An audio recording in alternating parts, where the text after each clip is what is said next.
What's up, y'all? How you doing?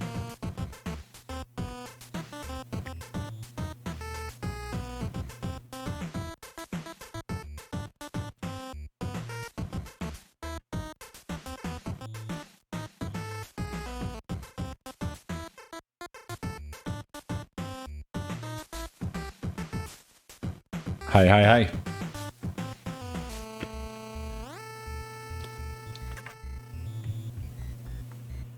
Hope y'all are doing well tonight.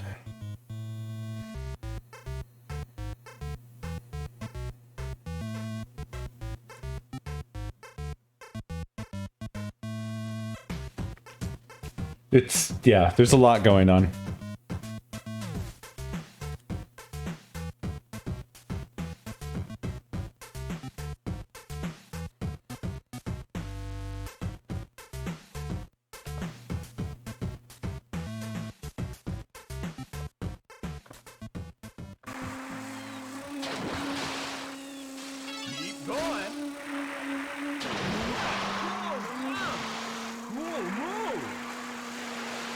So,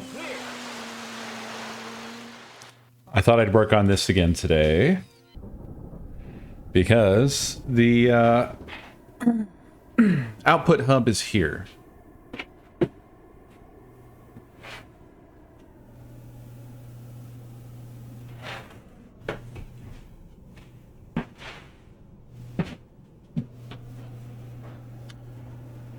Or at least an important part.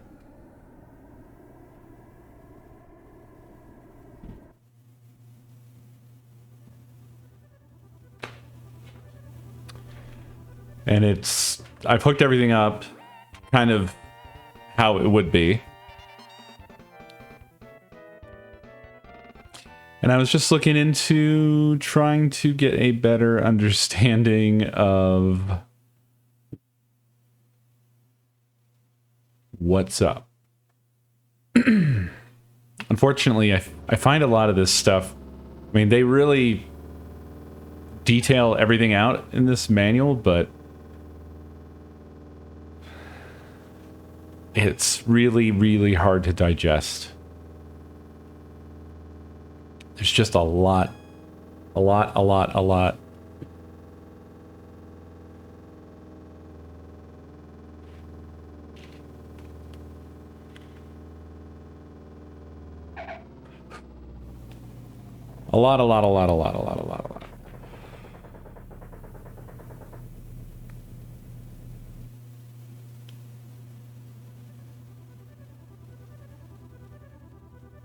But I'm very, very curious about what it is that we could really do with this.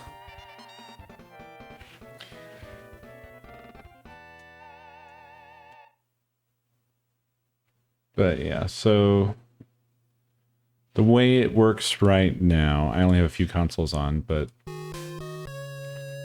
Tower 1 is working. Tower 2 is connected, but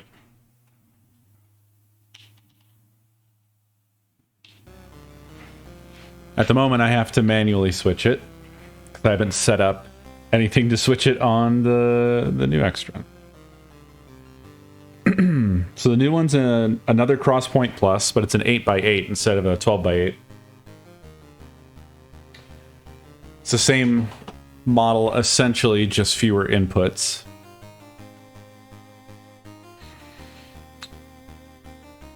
Well, so the end game for the output hub is that both towers will run to it, and it will remain stationary with the CRT and the scalers. So the scalers and stuff won't be on the towers. Right now, it's kind of there. The towers are completely independent. The only thing coming off of them, each of them, is a single output line that goes to the output hub, which is far more ideal than doing a daisy chain and blah, blah, blah, blah. Like, just minimal outputs from each, and then one centralized hub. So what needs to happen, I guess, is inputs 1 and 2 are towers 1 and 2. And it needs to know to switch the profiles on the output hub, depending on what console is selected, depending on which tower the respective console is on. There's a lot of different ways that this could be achieved. I could certainly do it in a janky way, like very rapidly. 100%.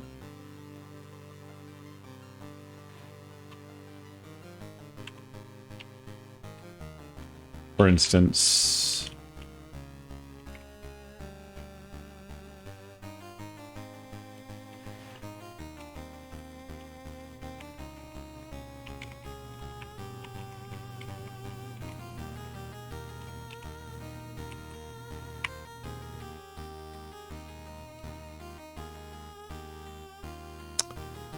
they're not all on the same interface.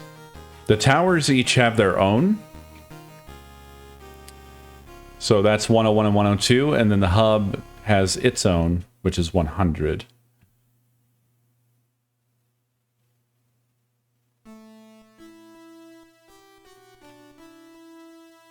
But they're all independently controllable, which is good.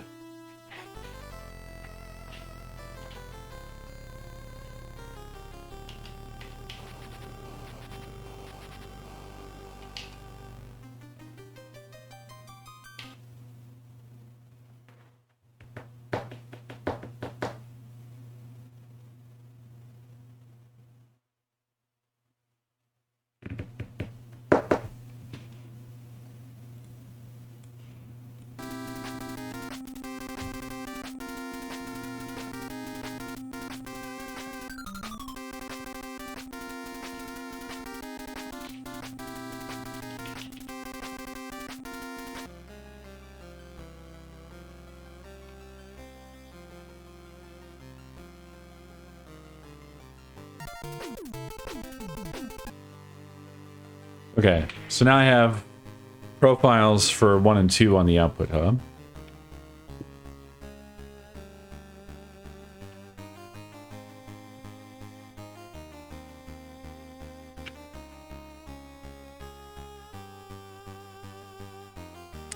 So this is what really needs to change here, I think.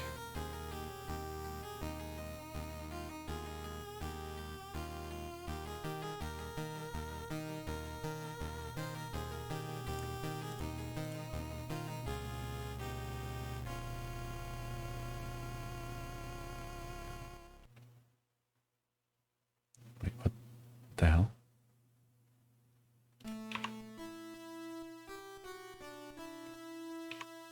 Seems not right. Oh, I see.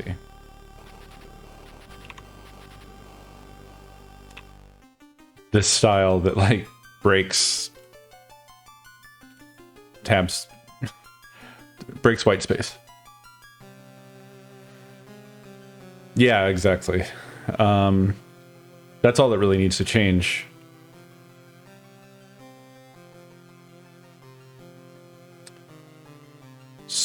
So, just thinking here. This is not very complicated, but I'm just like trying to shift my brain over to this.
Yet.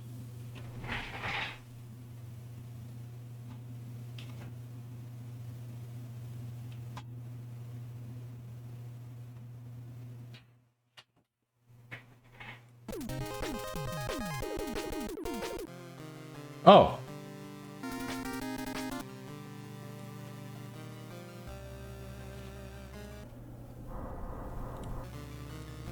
Okay, that was easy.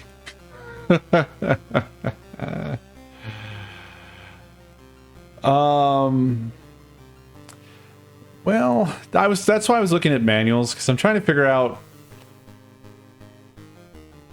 it does. All of this, there's responses, and it's supposed to be HTTP responses. But their shit is so fucking archaic.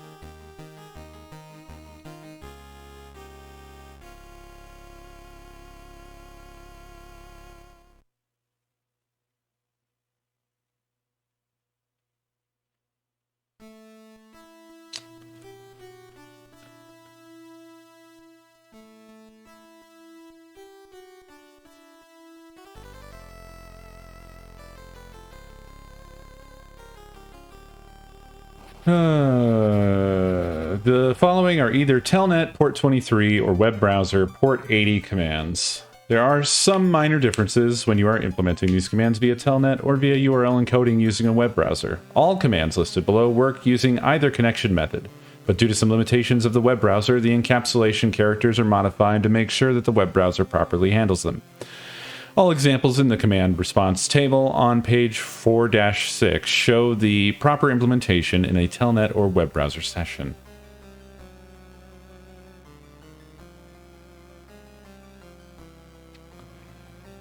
And it doesn't say anything about responses not working.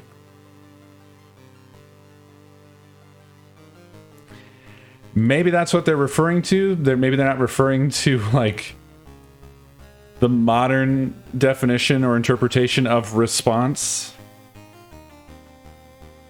But it said that all of this, and then it was referring to SIS commands that are sent as URL params. So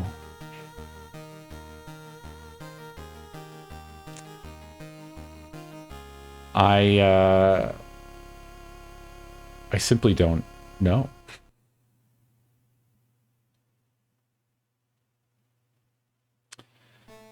When the IPL TS interface receives a valid command, it executes the command and sends a response to the host device. If the unit is unable to execute the command because the command contains invalid parameters, it returns an error response to the host.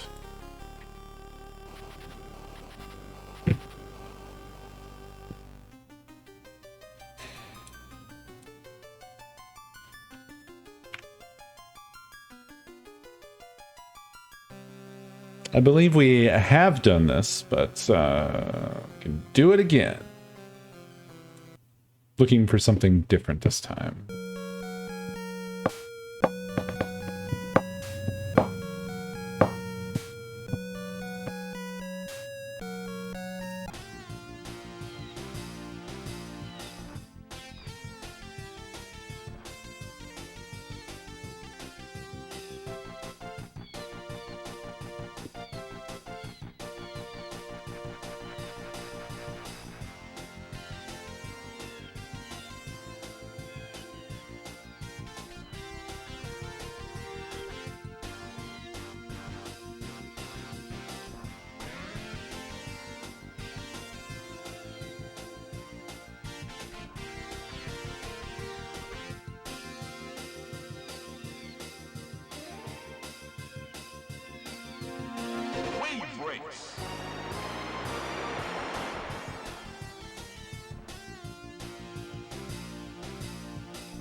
So we're just getting nothing, right? Pretty much.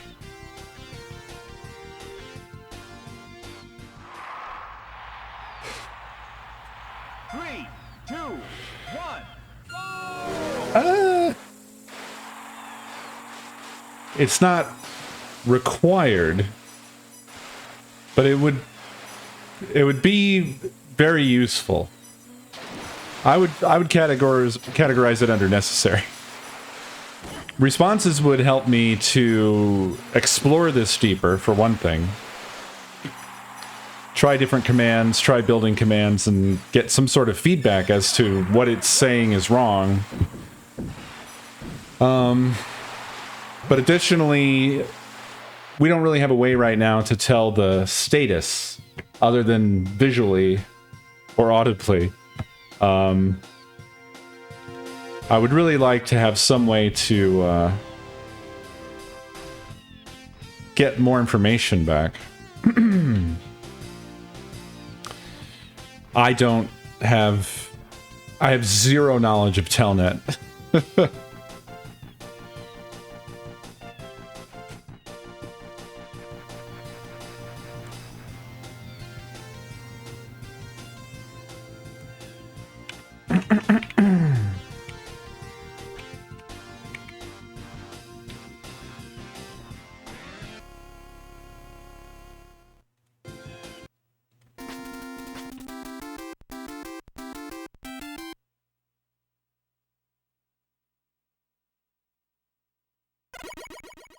How does that help me with the web?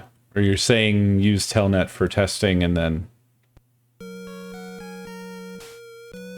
implement the resulting commands?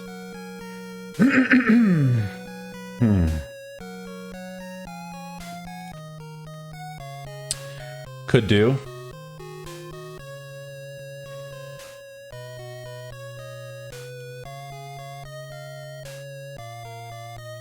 Because it doesn't have SSH. It has Telnet and it has HTTP. The end. Yeah, that's... It's not even so much that it's old, it's that it's legacy. I think Extron is synonymous with legacy.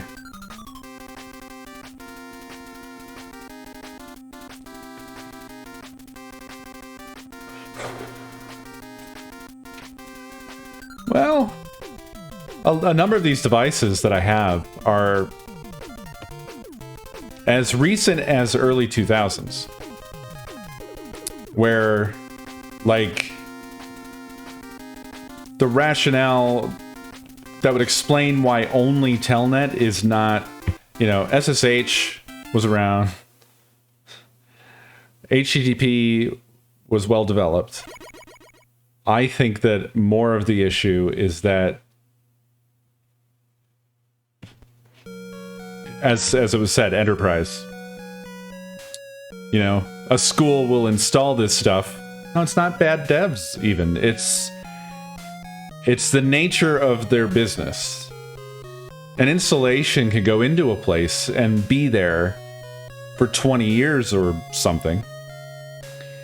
And they might add or remove devices, but the core of the whole system may... I mean, IPA is an expert here and could answer to what I'm saying, but I think the logic is they have to carry the legacy forward and have, like, basically extreme backwards compatibility to serve their customers.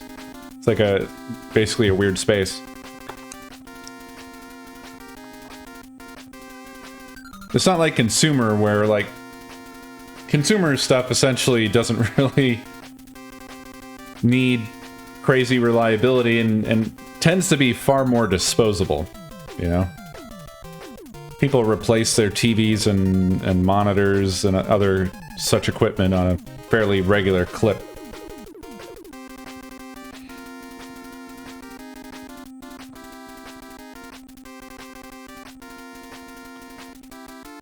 Well, it was easier to do the just initial thing than I guess I kind of knew that it would be, but, like, I thought I'd have to fuck around more, but it was actually already well set up for this to just be quickly adjusted. So now I'm just kind of thinking like, what the fuck else can I do? Like, one thing that I don't really, or I'm not really sure about, is I think you can only have like one profile per thing. So like, this is an 8x8. I think it can only have 8 profiles. And what I was trying to figure out, or was debating upon, debating on, is if I wanted to send one console to one scaler and another console to another scaler, I don't think I can unless I involve another switch, or I sort of do the networking much more directly, as in I say like 1 to 1 and 1 to 2, 1 to 8, and then 2 to 3, 2 to 4. And if I wanted to reverse them, I'd have to write it oppositely, essentially.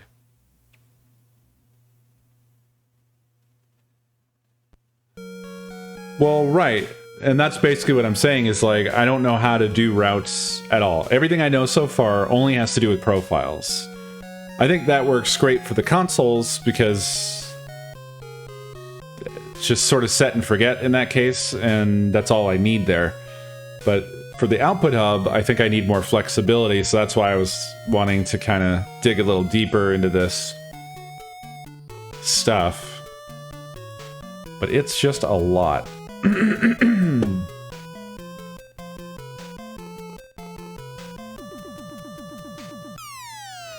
mean, technically, we're already doing like pass-through commands with what we got for free, which is basically this here, and I don't still even fully understand. Like, this is defining the port on the IPL, and then this is defining the profile on the switcher that the IPL is connected to. So now my question would be, well, what else can I tell the switcher to do? Which I think would live here.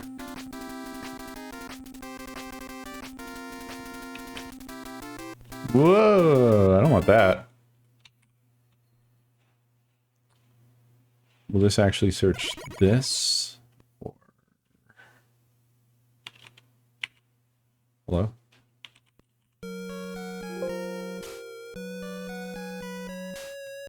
Eh.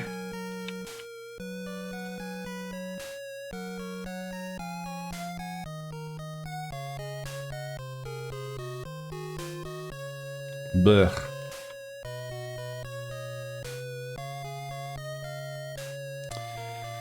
Command response table. Right here, yeah?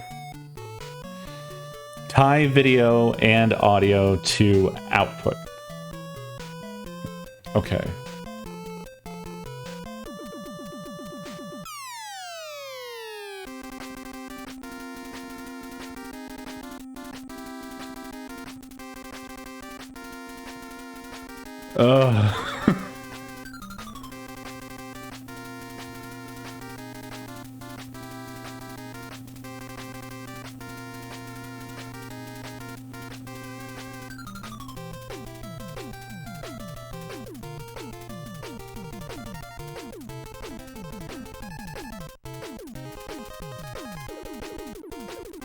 Really?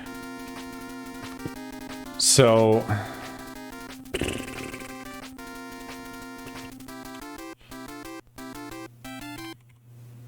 Let me think here.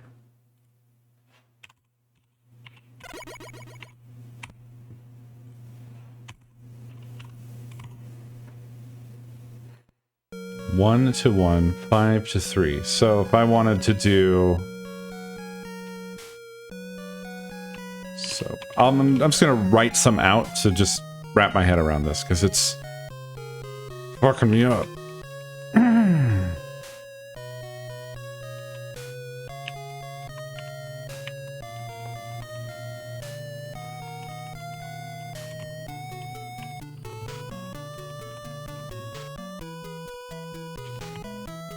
It's just going to be based off of how it currently is. So...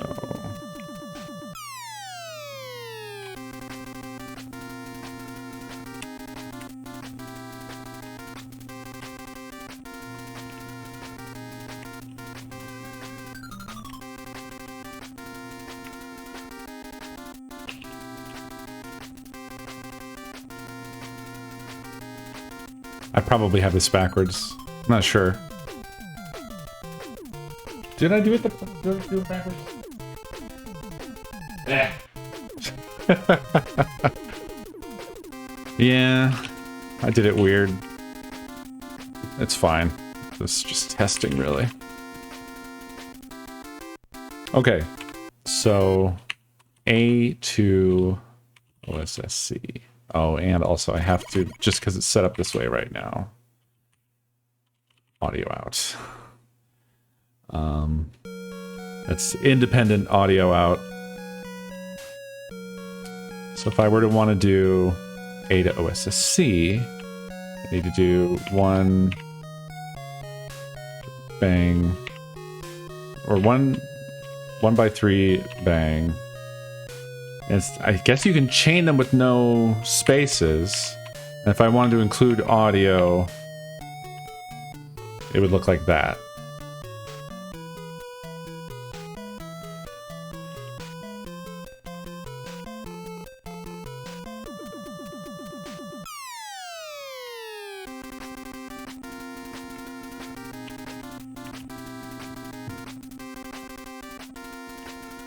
He has a flat brain.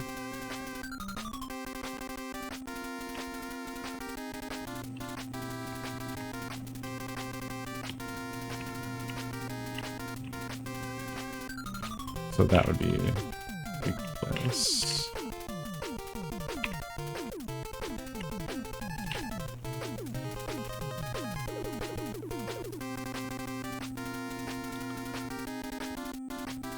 Well, yeah, in my example, which admittedly is hard to explain, and maybe I don't need to be able to do this.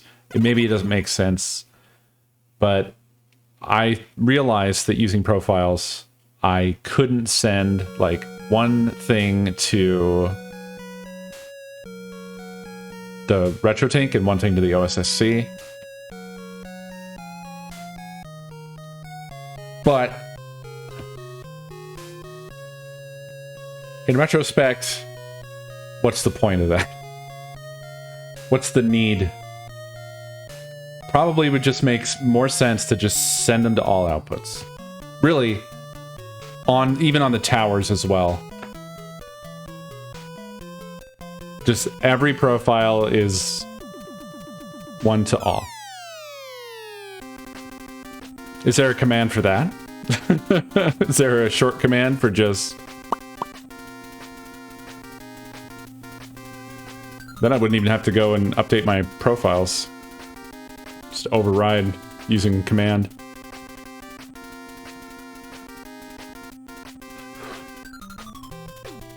I mean, I guess there's probably an ugly command for that. Which would just be...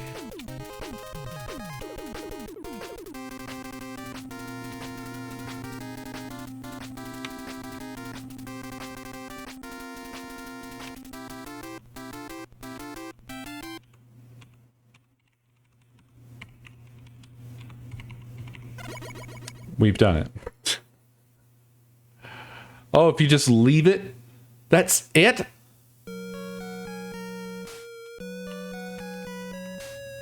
Holy shit.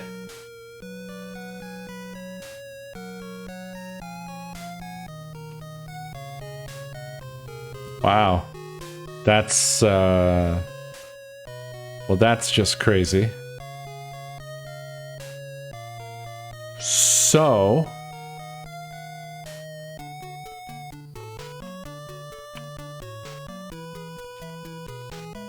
test it. Fuck it.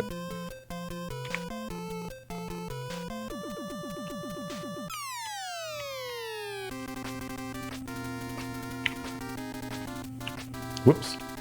This is fine. Feel fine.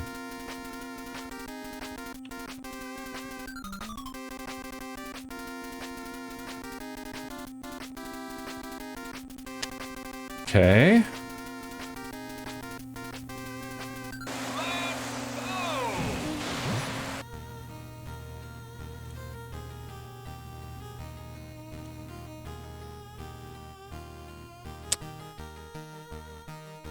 Right. Yes, that works. Just tying on the fly. Anonymous, thank you for that gift sub. Well, goddamn.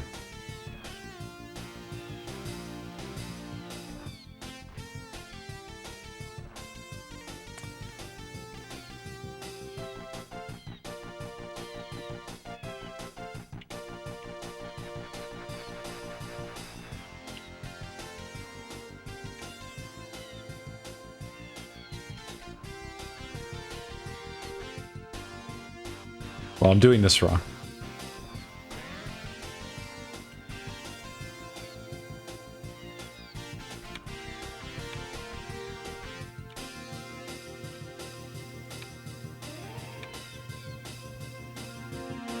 Wave breaks.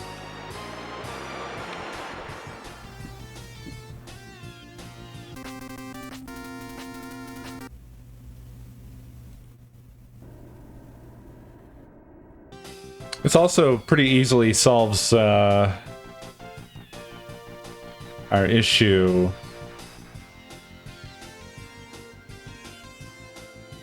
of the competing signals, unless they can compete with themselves, because this will technically be sending, 3, 2, like if it's a component console, the correct output will be hit for component, but it'll also be sent to the RGB output. keep going. So could interfere with itself somehow. This does work though.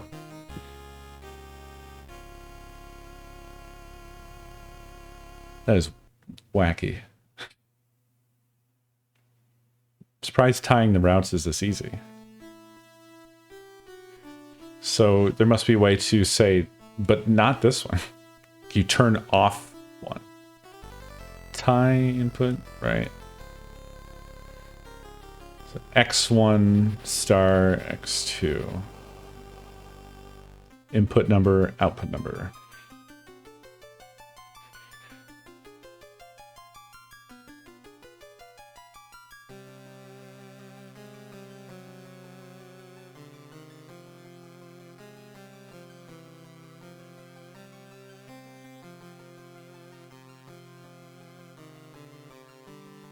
Yeah, I just realized.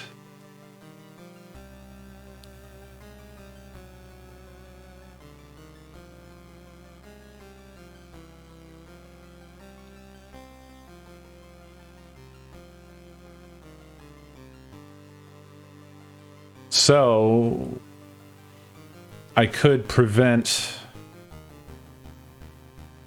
that scenario, because essentially it would just clear them all and then I would have it shut off the one that I don't want it to tie to. So that command would be, what would you do? 0 for the input, and then yeah, because you would want to tie the output to nothing.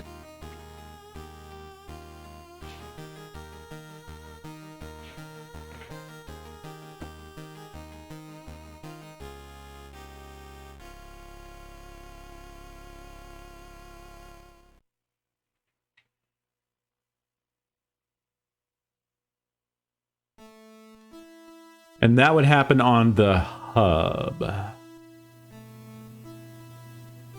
That's a weird one, huh?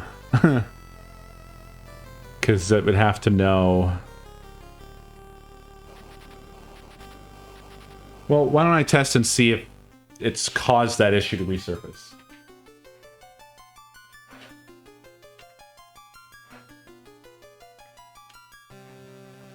So we'll go to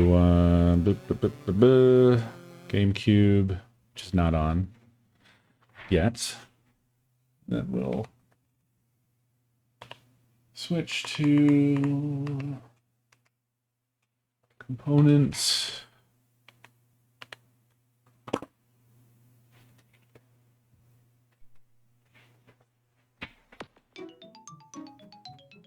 Ah, shit. Hold on. I forgot we did the Game Boy stuff. It doesn't look like it's having that issue, but let me try a different game.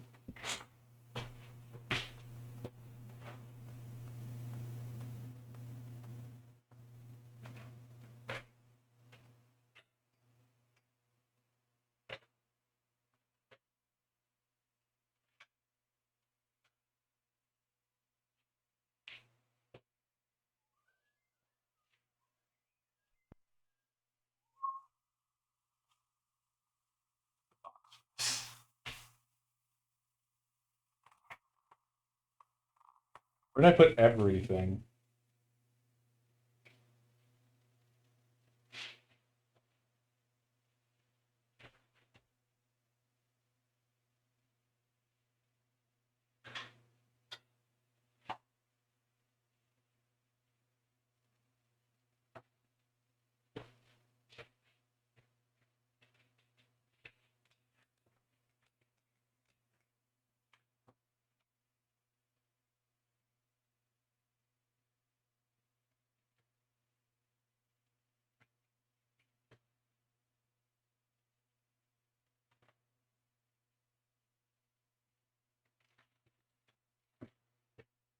I have this bad tendency when I'm testing things to sit stuff somewhere and then forget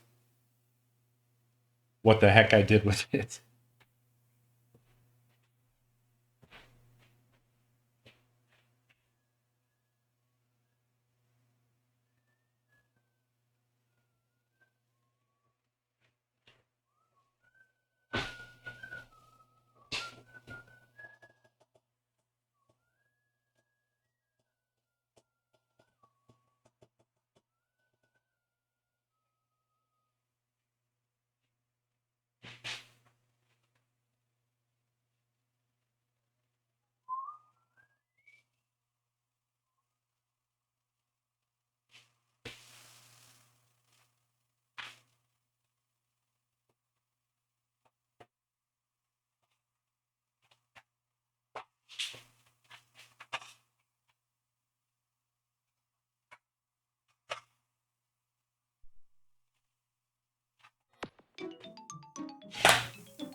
Yeah, I don't know what I did.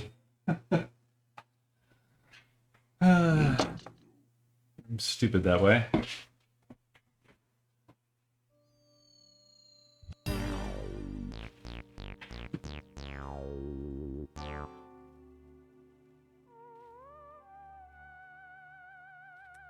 Does look like it's maybe a little fucky wucky, eh?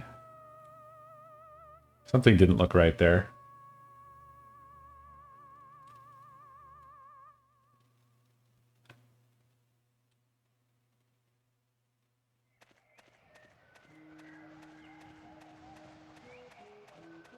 But it doesn't have the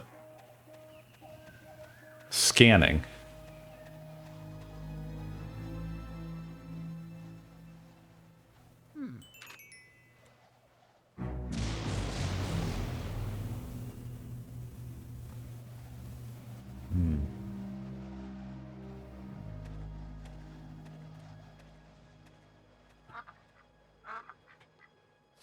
It is. It's interfering with itself. So I need to. Hello?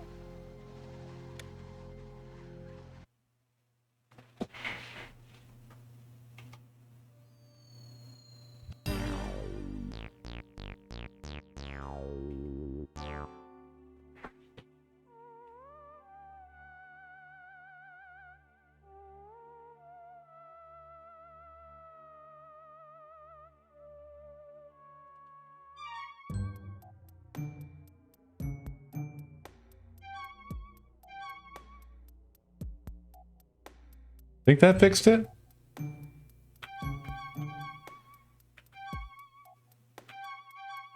So yeah, that is a concern.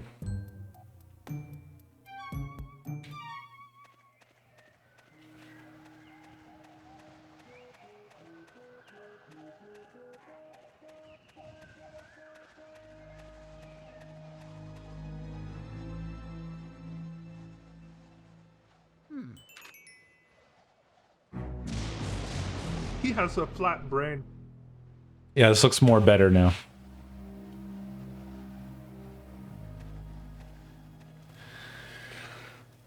So I'll have to set a sort of like configuration profile for each console, I guess. And only send it where it ought to go. Otherwise, it'll have issues. That does seem resolved now, though. Xenocrisis, thank you for Nintendo 64 months.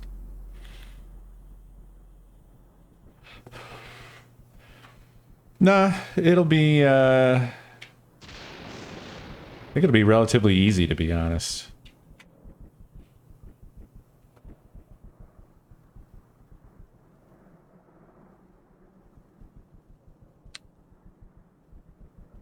Breakaway audio as well. Yeah, it could. No, even as I'm thinking of the overall project. Right,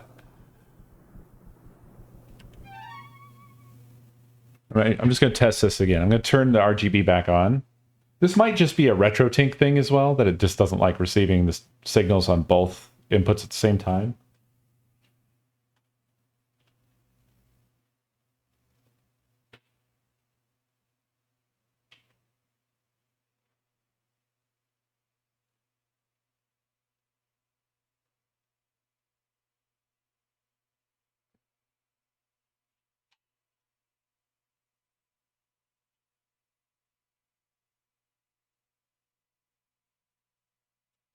Yeah, it adds noise to it.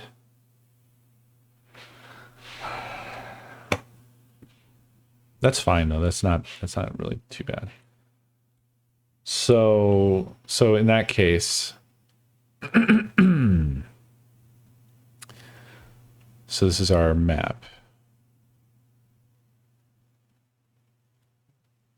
of sorts. So our real map would be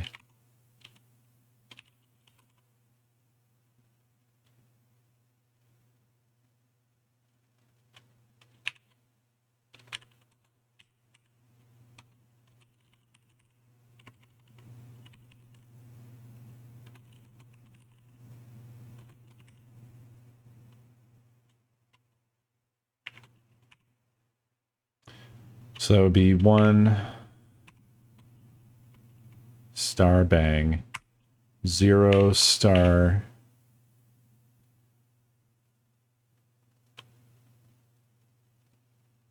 two,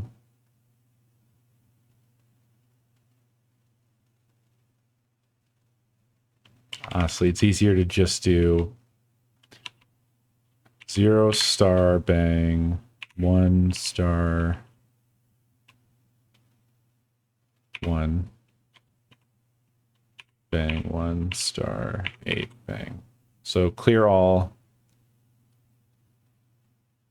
Tower A to output 1, which is RT component, and then tower A to audio out. I think that's the extent of it for component consoles.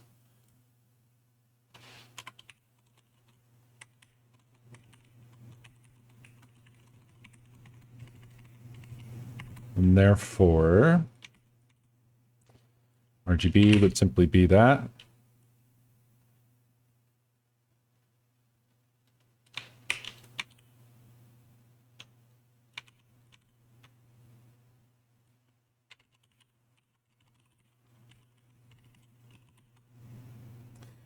And then this would just be 1 1, 2, currently 4. 1 to 3. Doesn't make sense that I would flip them, but I am a simpleton, I guess. And then B, B, B, B. Pardon me. 2, 2, 2, 2, and 2, and 2, 2, 2. And that's the map.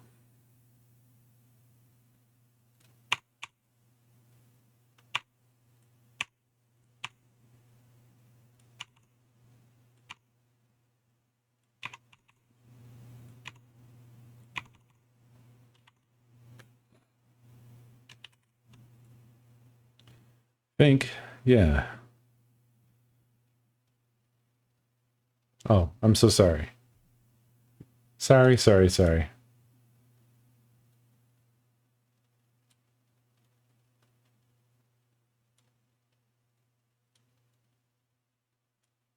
And that's the map.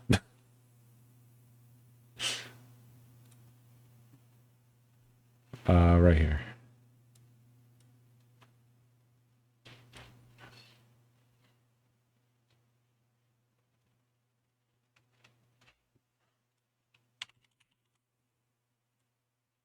Wow. Driver update.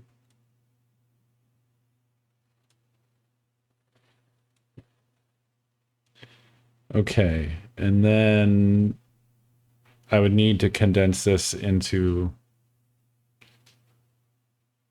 But Hey, Babby. Okay. Have a good one.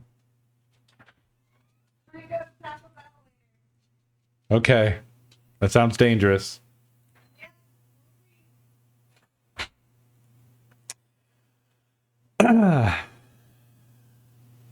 So now the question is like mapping the consoles to this.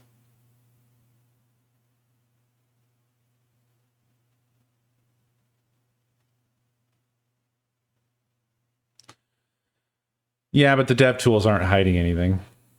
I guess they're adding visual noise. Yes, it's 1, 2, 4, 3. It shouldn't be. It's just I absent-mindedly connected. I don't have a component hooked up. I don't even have the OSSE hooked up in a way that we could see it. But since I want to test this, hold on a moment.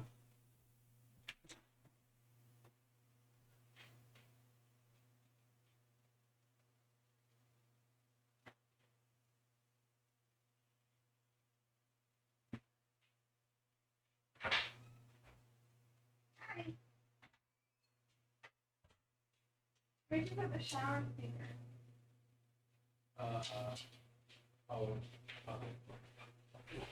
It's charged. I believe in you. I thought they said. There you go. I mean, Give me a second. I'm just trying to find a long HDMI cable.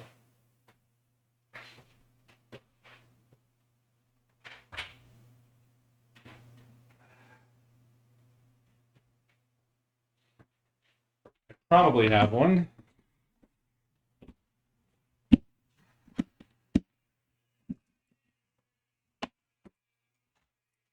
That's too loud. Oh, she fixed it. Okay. This is DisplayPort.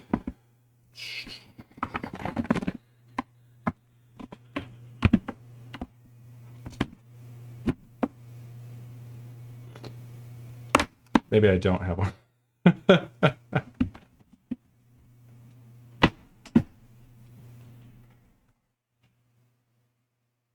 This will probably do.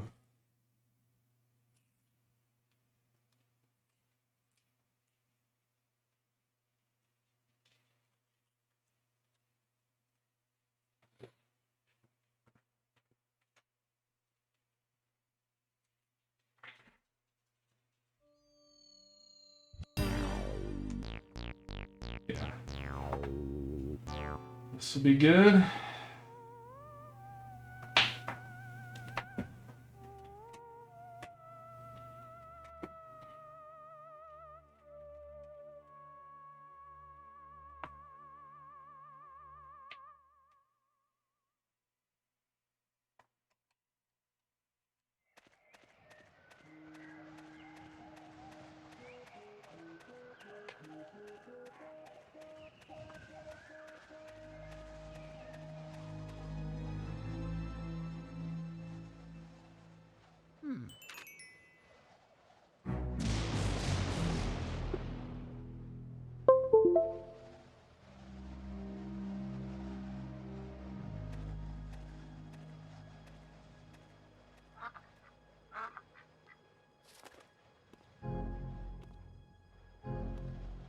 Okay. We have OSSC. Hello?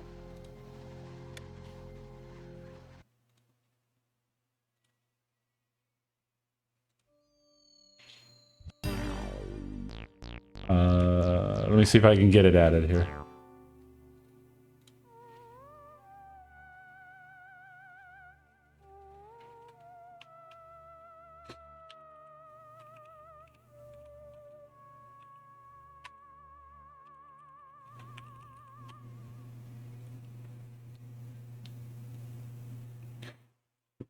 Not that.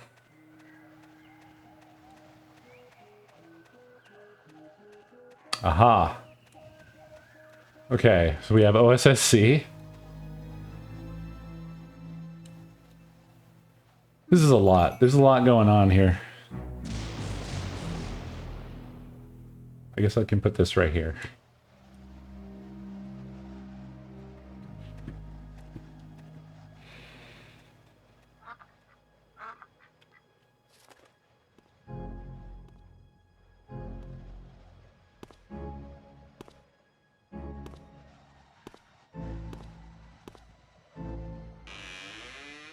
Hello?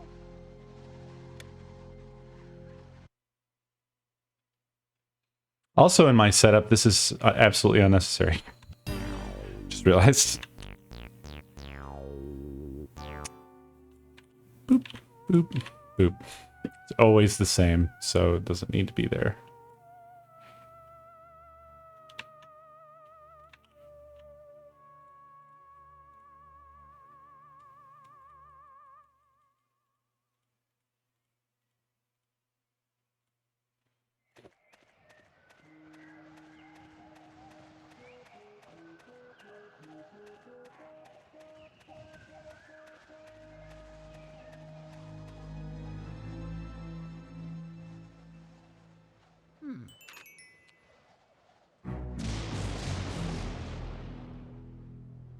You know what I could do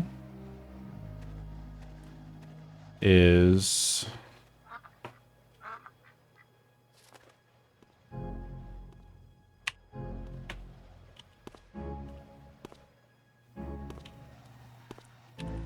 fuck it. Let's just do this.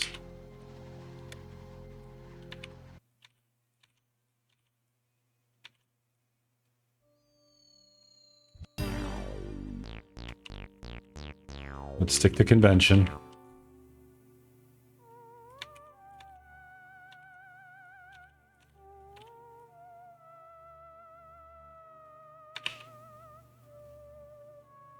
How did I botch that up?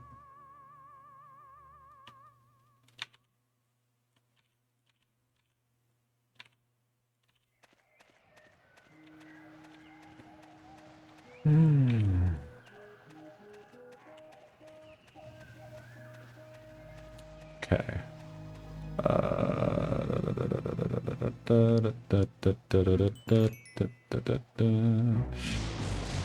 Command scalar.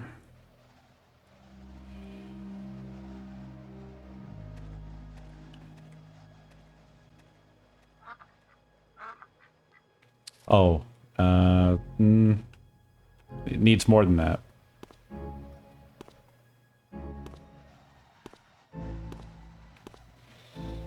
Yeah, but this is what I know. Hello? This is what I have in front of me for now. I don't want to like paste something else in that I have to figure out what else, all of it's doing.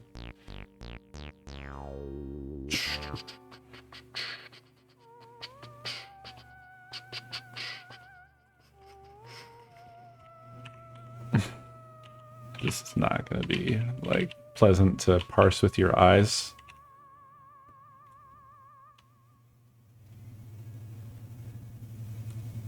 But it's what I'm doing.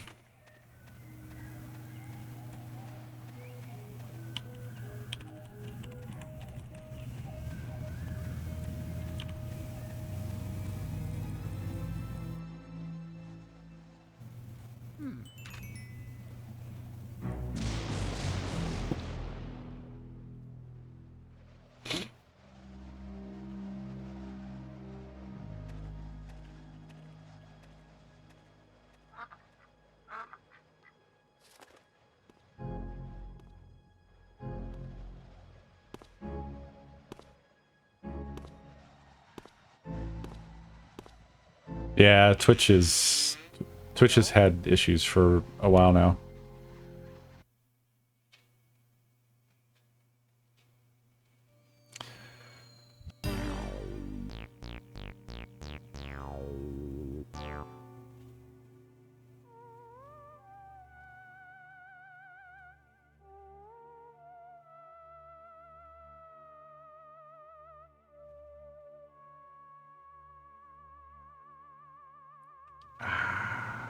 I have to change this again because I just realized that it could be simpler than this. Let's go back to just one number.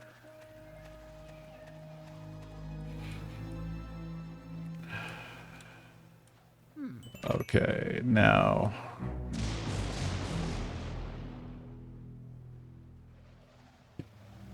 So the construction of the command is going to be always opening with a reset, at least on the output hub.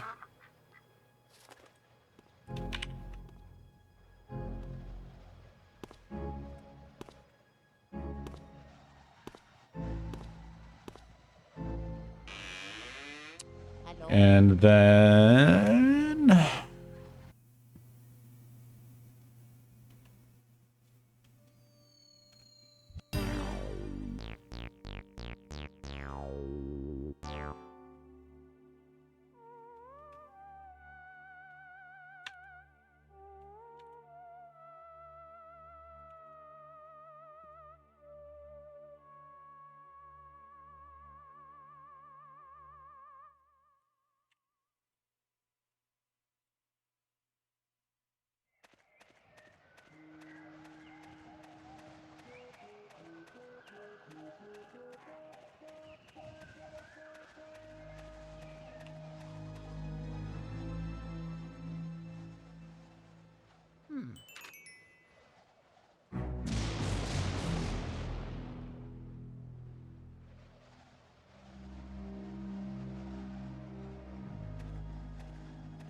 Hello? Sorry, I'm working it out. Hang tight.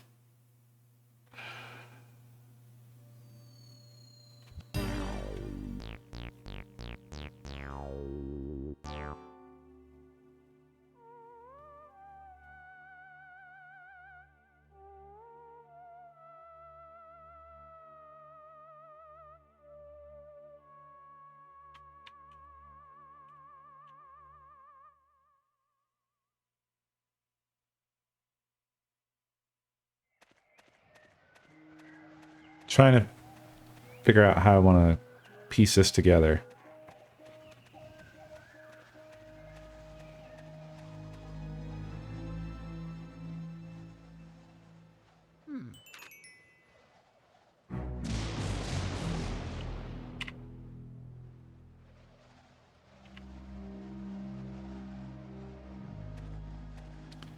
So this just updates the original towers here.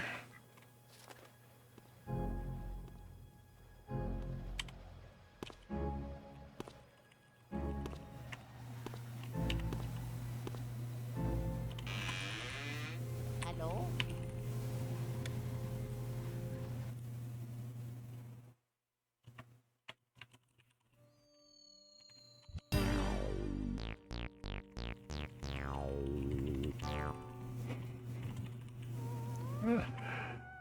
Sorry, I can't type.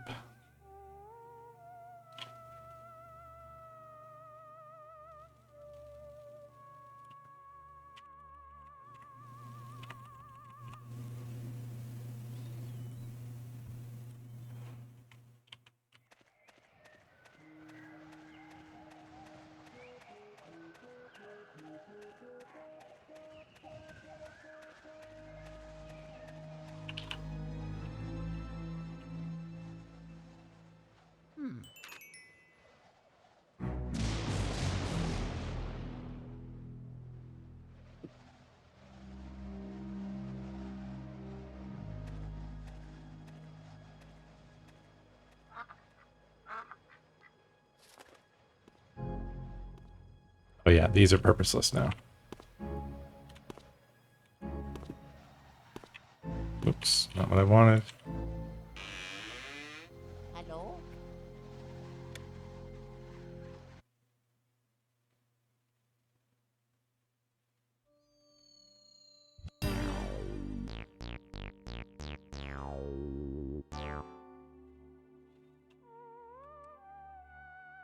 God, I'm annoying myself.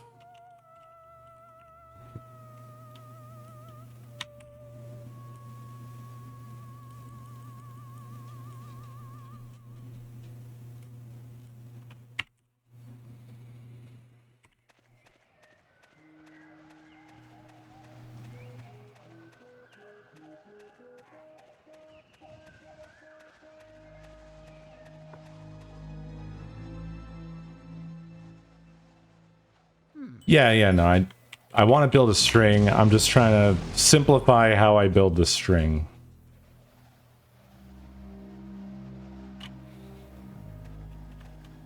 So, like, for example, I need to do this. So let's think about how we build that. This always needs to end with this. Hello? This is the tower.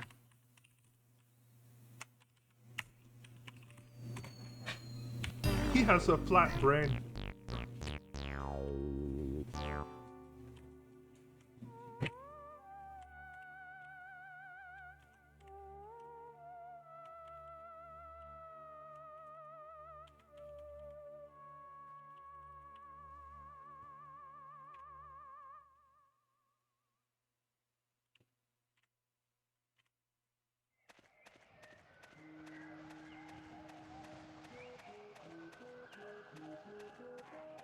He has a flat brain. Elusive, thank you for 98 months. Only 2 more months until we see our first 100-monther around here, which is fucking mind-boggling.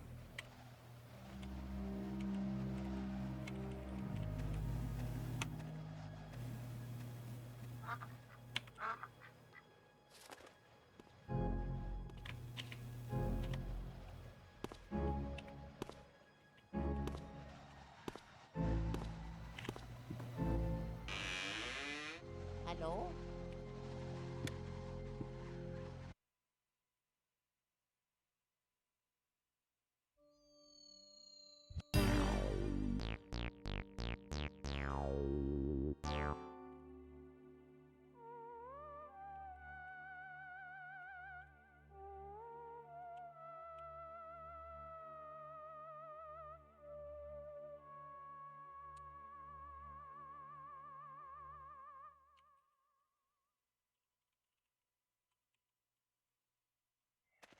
I think that does it there.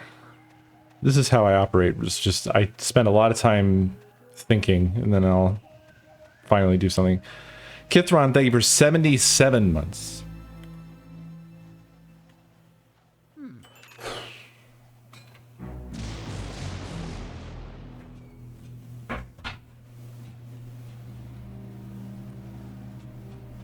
Hello. I'm not sure. I'm sorry.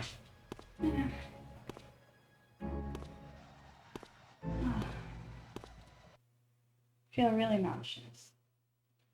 I'm sorry. A little weak.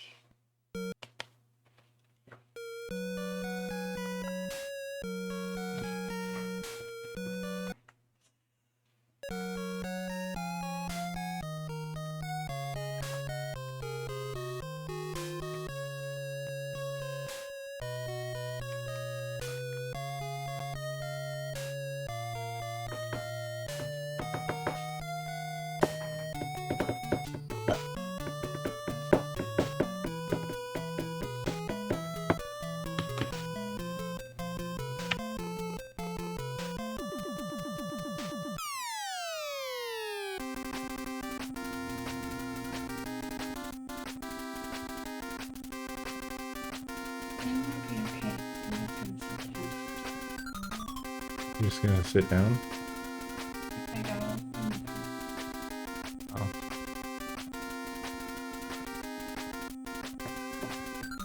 Yeah, I don't know.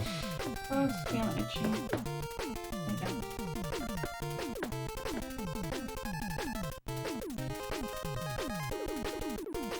I'm sorry.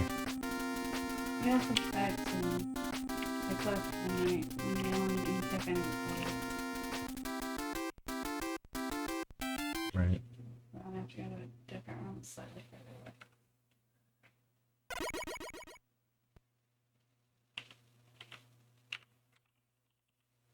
Oh, I'm gonna. Okay. Let me know if I can help.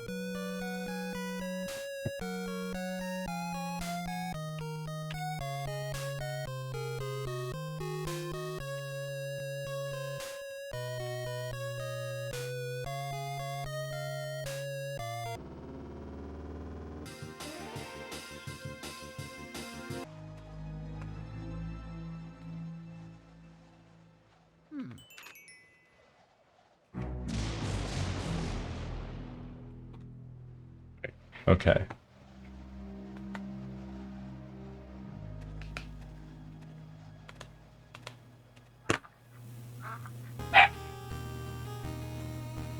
Right. So then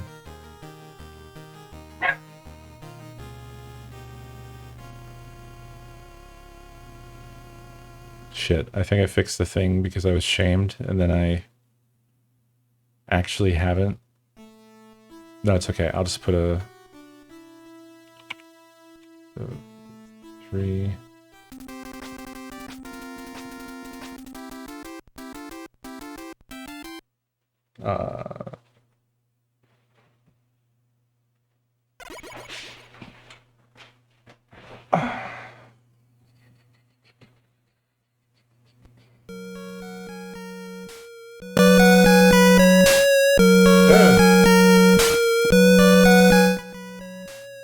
So sorry.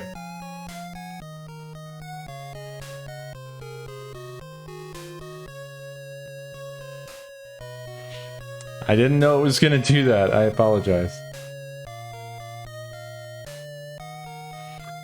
Because the that's on a different capture card that actually receives audio. That's why. I'm sorry.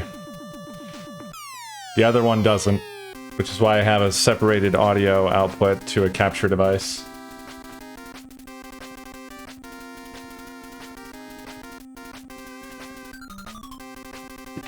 Okay, so that works. And honestly, that works better than profiles. This is like easier than profiles.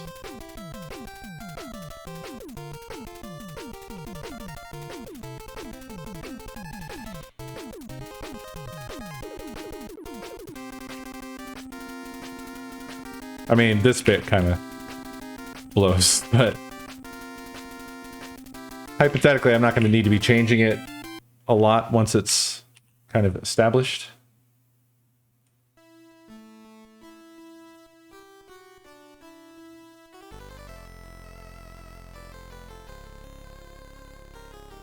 Two, one, go!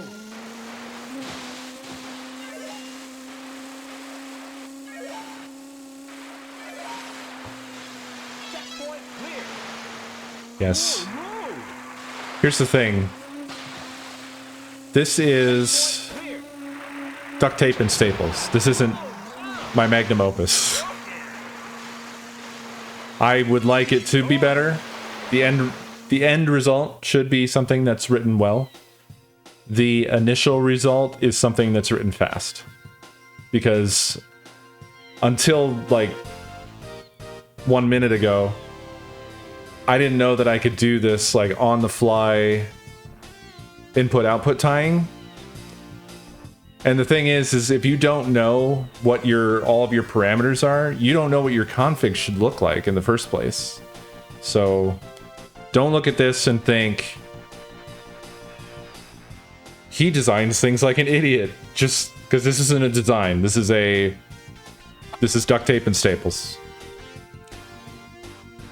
There's going to be other differences and additions that need to be made as well that are going to have to be in consideration, because I don't have one of those HDMI switches yet. But rather than having two capture cards for two different scalars, my end game would be to have everything go through the Vision RGB. So the HDMI switching needs to be involved in this too. So if I'm choosing,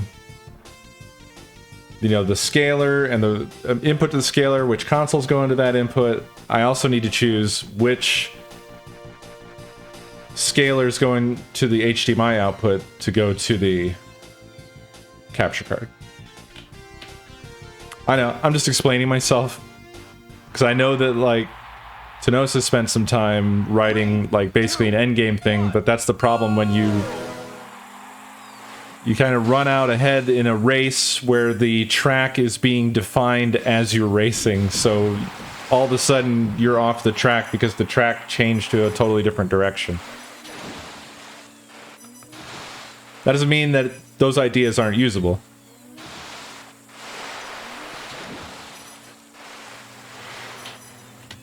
And I'm just trying to say, yes, I know. I'm fully aware that that's the case. I don't want you to think that I'm not based off of looking at this, is what I'm trying to say. My preference would be to distill all of this down once I know what all the parameters are into a much simpler config, a top level thing where, getting down into like the nitty gritty of this doesn't have to happen.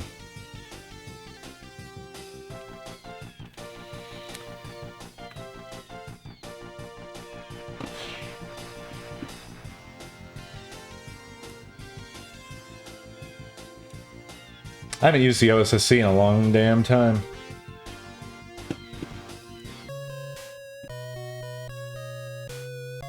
I don't think it's doing any scaling here. I'm not sure. I kind of forget which button does the scaling selection.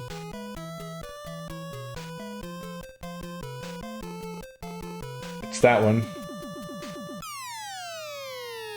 I don't think this capture card would really like most of the settings. Yeah, that was always the problem. The OSSC is, it's rough on capture cards. Yeah. Yeah, best this can do is like a 2x scale.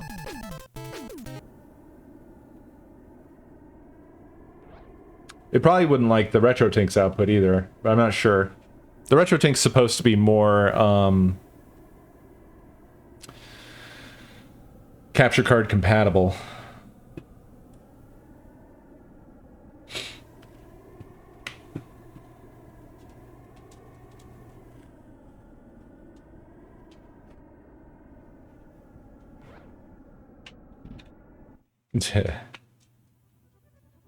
Well, there's a lot of universal remotes of a sort. I mean, what we're building here is like a giant universal remote. At some point, we have to dig into... I have to get the stuff so that we can dig into doing the automatic IR switching.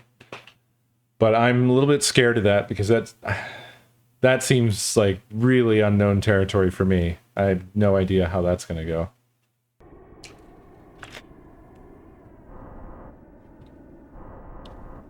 But yeah, so the way this works right now is it'll wipe out every signal. So you can't use these at the same time, which is fine.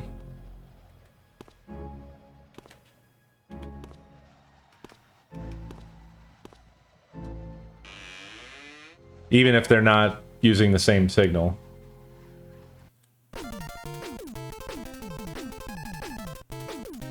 But I don't see myself really needing to do that. It's more so being able to switch to a scaler that is perhaps more appropriate for a certain thing, because the OSSC, I think, is going to do a better job at some stuff, whereas the Retro Tank is going to do a better job at other stuff.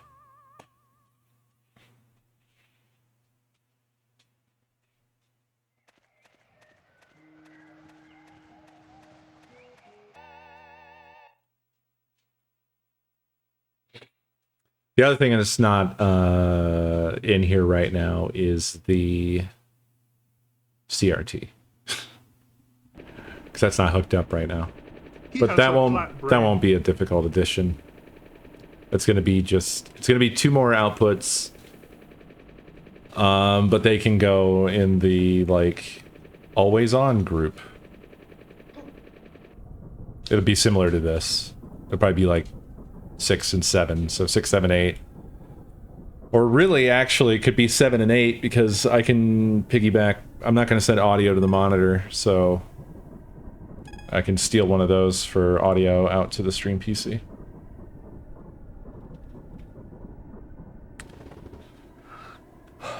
It's going pretty good. It's going pretty good.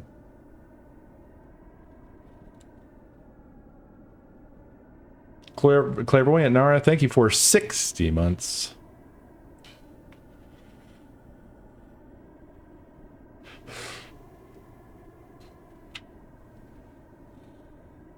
No, I haven't dug into it yet. I have to tell you, I'm too busy. I don't remember until y'all bring it up. But my days, especially with how things have been at work, are work, stream, bed. That's it. I have no time.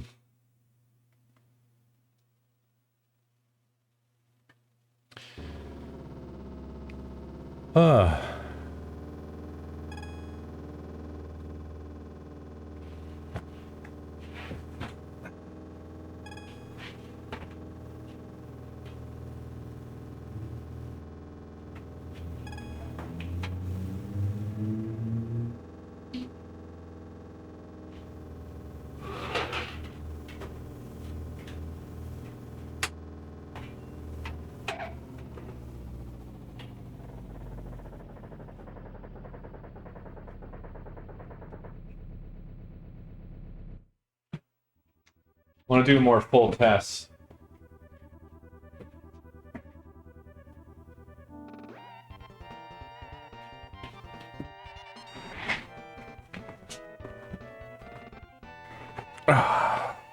Let's see.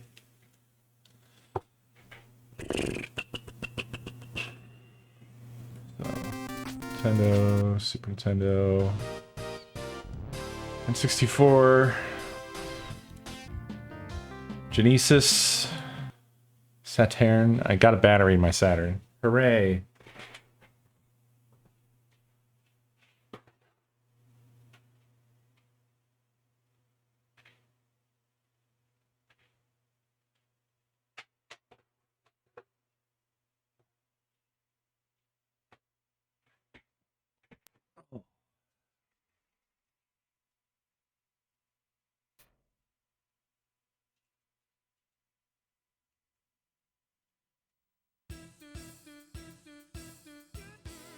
Saturn's working fine. Dreamcast. Right.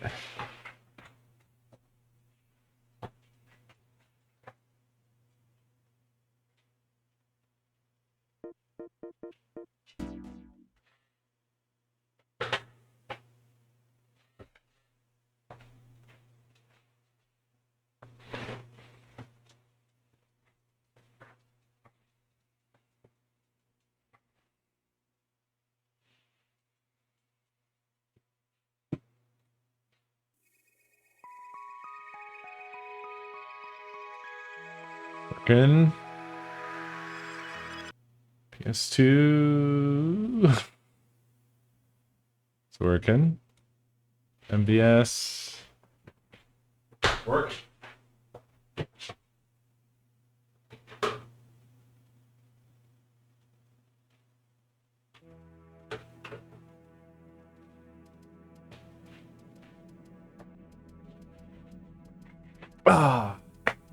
What's great about the towers is that these commands are being sent wirelessly to them.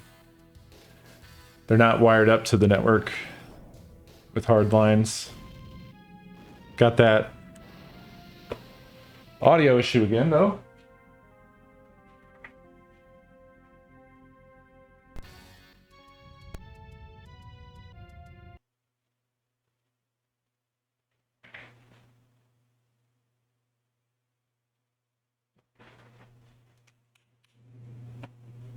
That's weird. I still see audio being sent.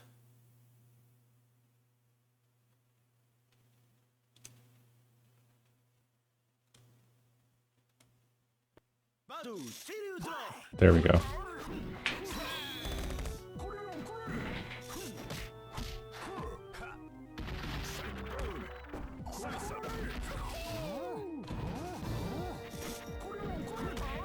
Famicom.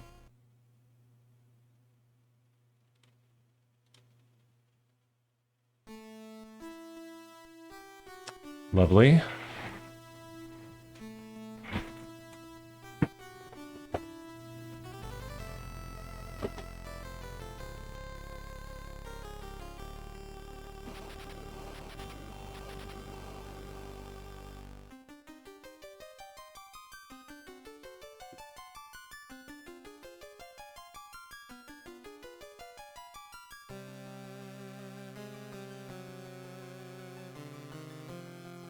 Huh. Hello?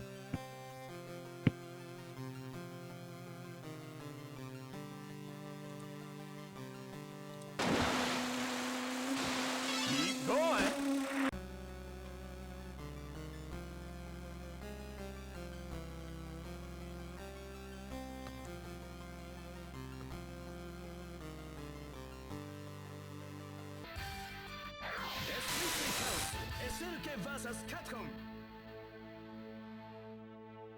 What?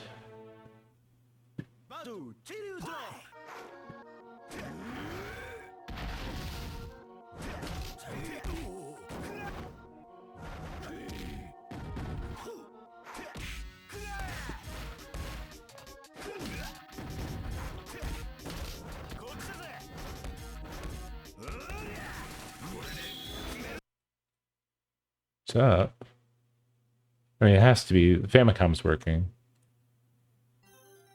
What did I screw up? I wish it would show me the full URL here. 101, 100.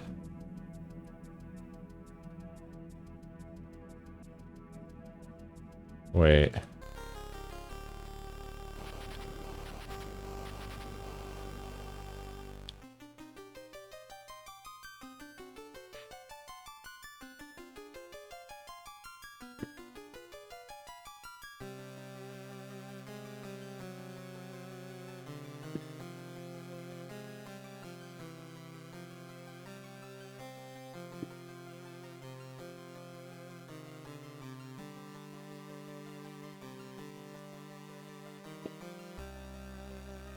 Okay. Famicom. Turbo Duo R.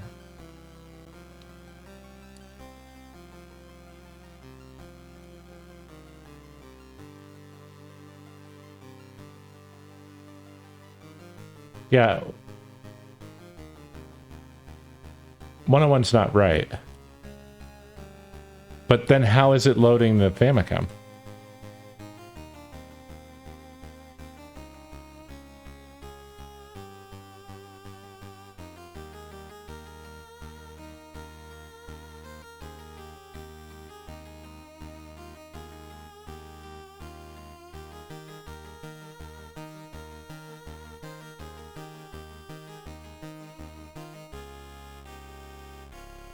Two, 12, 3.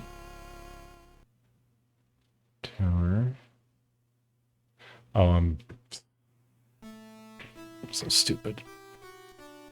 It's weird that the Famicom is showing up, though. I don't understand, because I don't have the daisy chain hooked up, and this command should not have worked.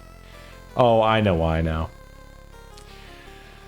It's just what the Extron was set to already. And so the output hub is switching. That's what's happening here. That's what's happening. This is screwed up is the issue.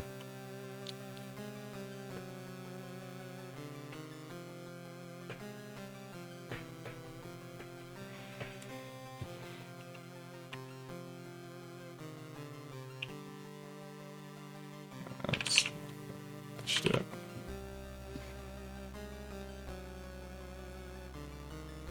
There we go.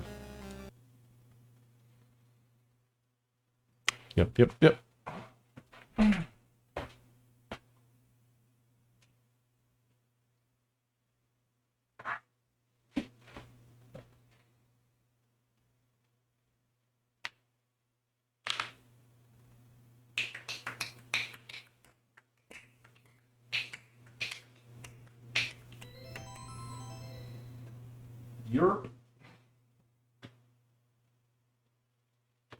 In der guten alten Zeit lebten die Menschen noch ruhig und in Frieden.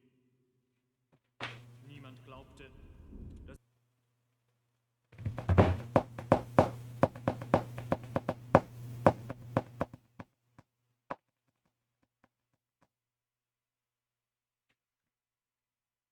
I'm hoping that this also solves our wiggle problem.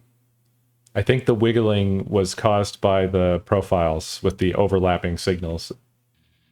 Like with the Virtual Boy and stuff, where it was like the Turbo Duo and the Virtual Boy were getting a crazy wiggle upon switching. wir haben uns hier der Finsternis mit unserem verfluchten But that might be fine now. Wir wollen, dass sie die Welt regieren. Wir erwarten lächelnd. Yeah, I could just have it once outside of this because it's not actually different.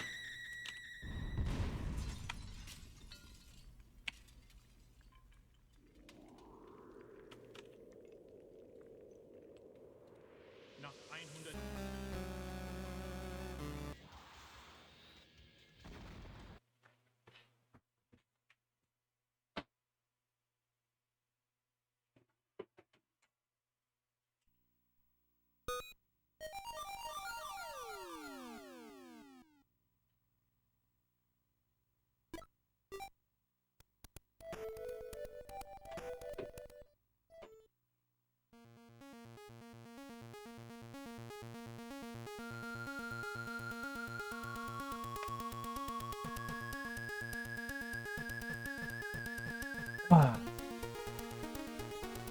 Okay.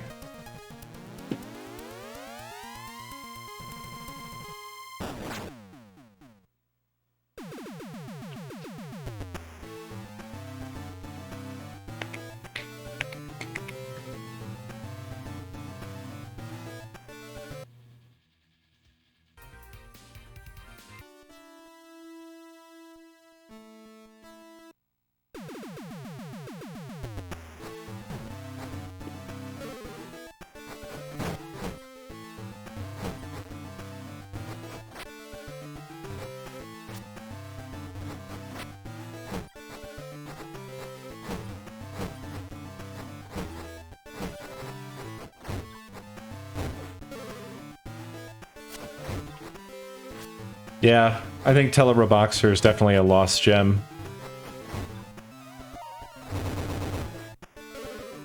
It definitely feels like it could have been like Punch Out 2150, you know, like some, it's like future Punch Out.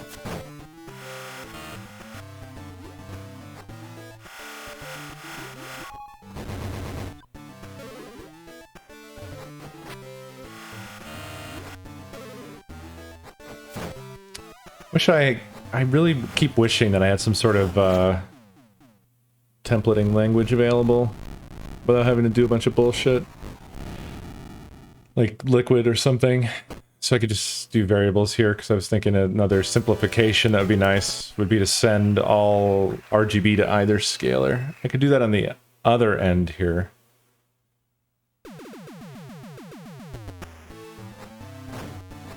Which would mean I'd have to kind of uglyify this.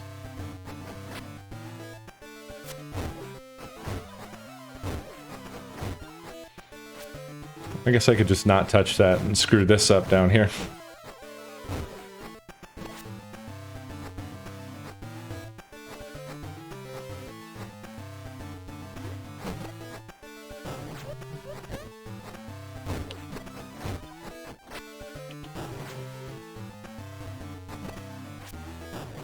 Constant variables.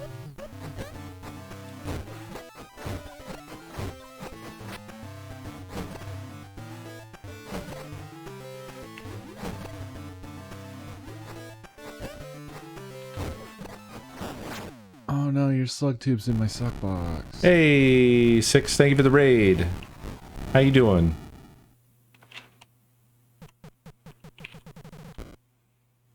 He has a flat brain.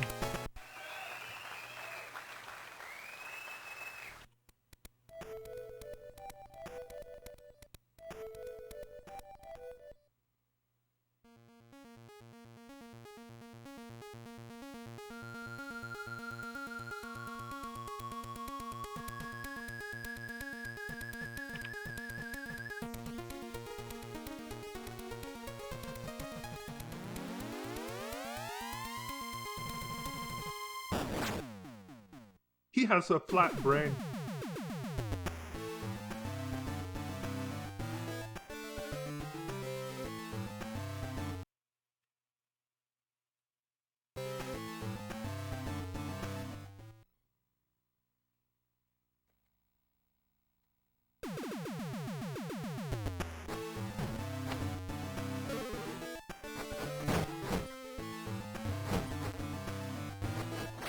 When did I lose picture from the retro tink? Anonymous, thank you for that gift sub to 6. Blockington, thank you for 62 months. Ooh, 3 whole months.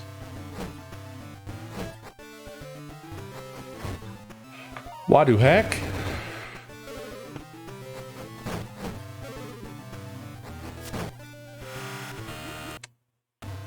What happened here?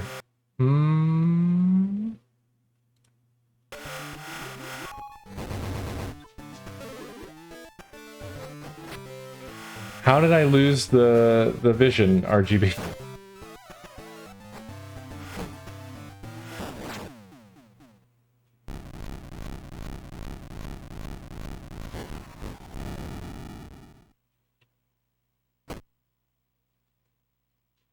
It says no signal. But why?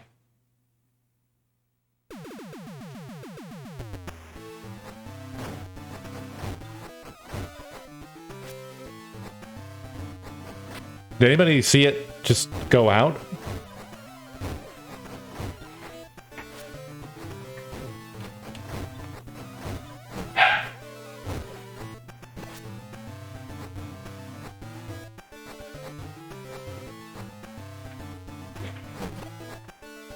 It wasn't doing anything, so it shouldn't have gone out.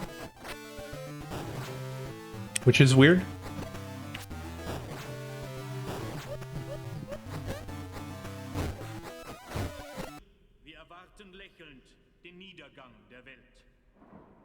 It might be because I added another capture card on the fly, but it took a while before it decided to give up.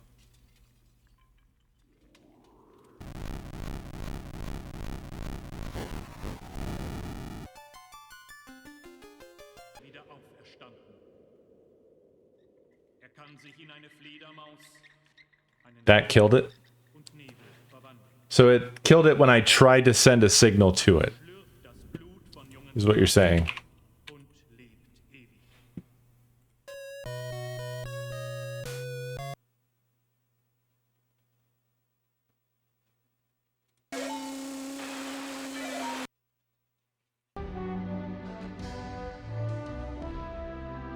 Thank you.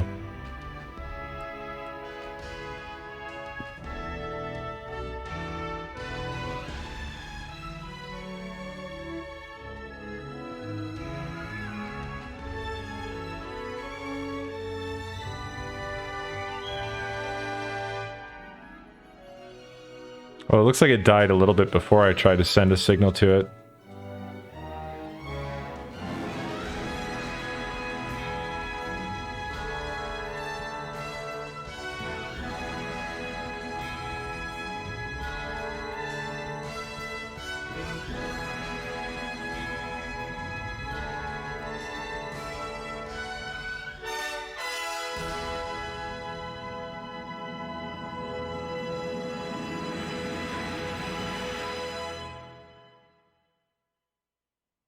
Huh.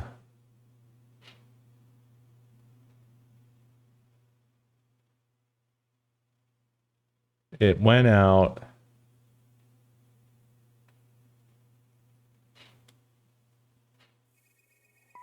When I deactivated it to get audio back. It basically, the video capture part never came back. It fixed the audio, but the Vision RGB went dead. Don't know why.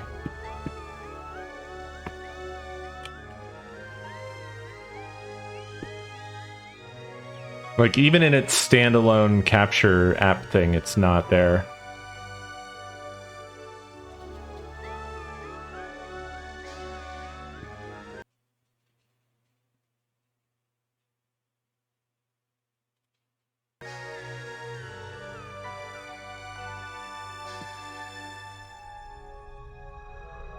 It's the Retro Tink.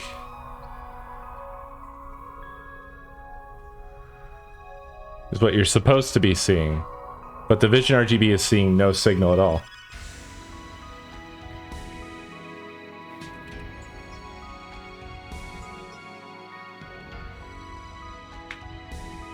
I'm curious now.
Well, I've plugged the Retro Tink into the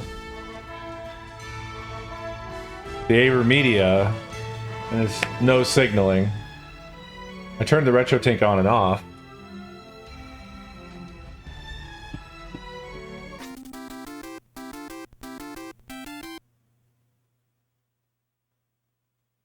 But it might be sending a signal that it doesn't like.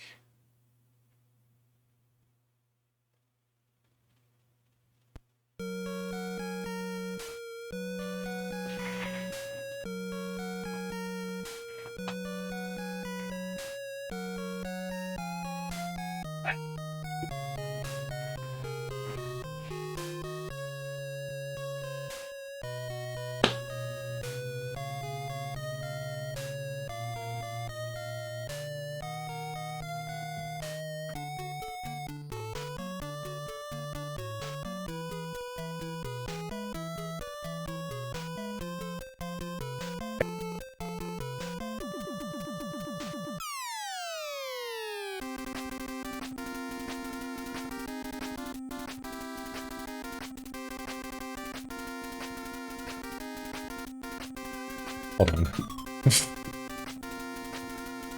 don't know what I've done here.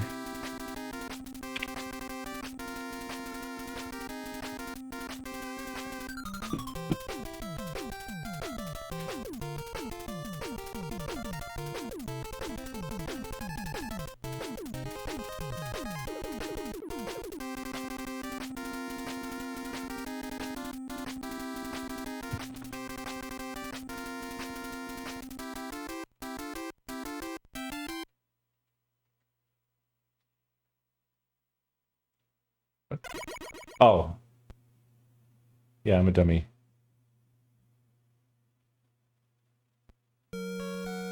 Is the Retro Tink not outputting anything?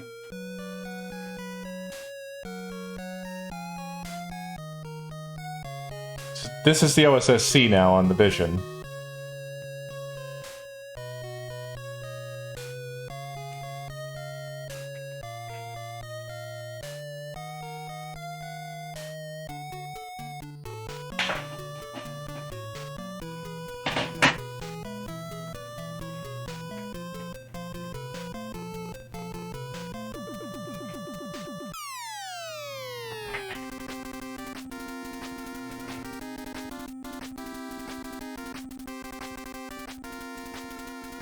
I've plugged...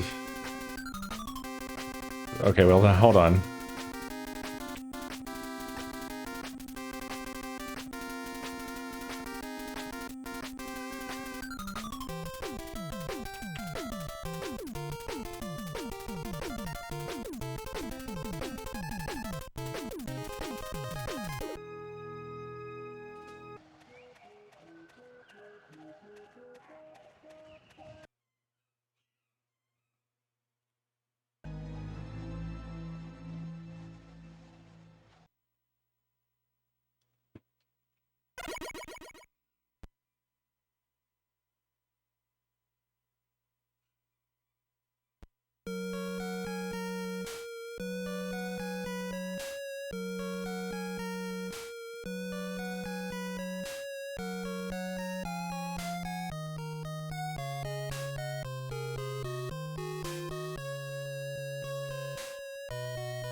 I just can't seem to get picture from the RetroTink anymore, and I'm not clear why.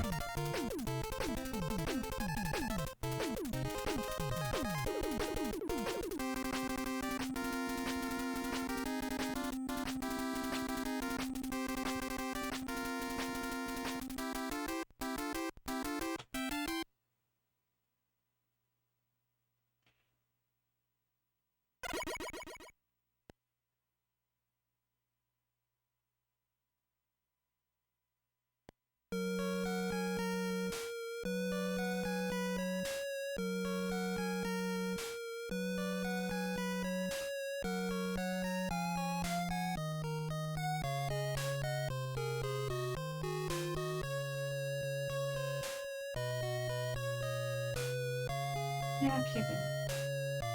Yeah, I'm good that my daughter's going to the Okay. That's for you.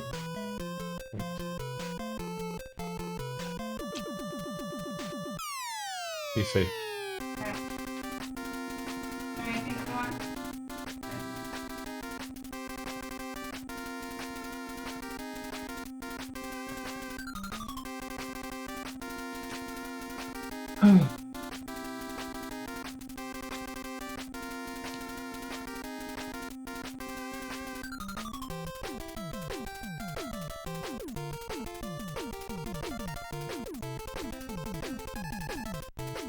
I don't know.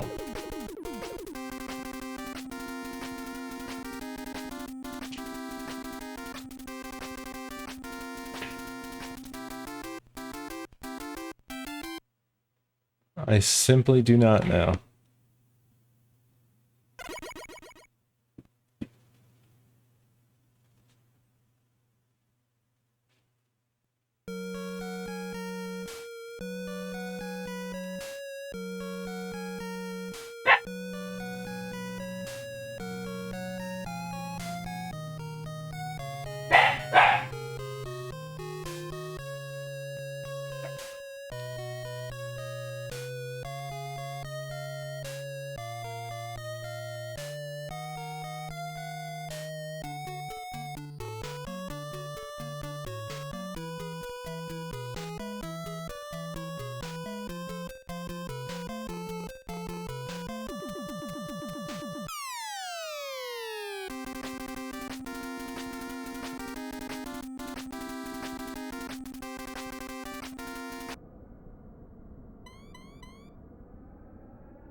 He has a Television. flat brain. Thank you for 51 months.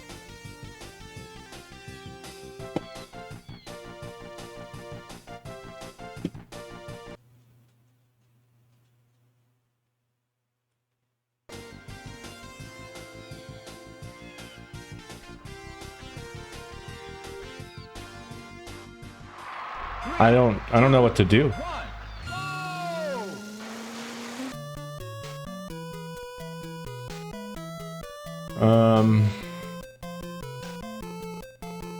Getting just nothing here.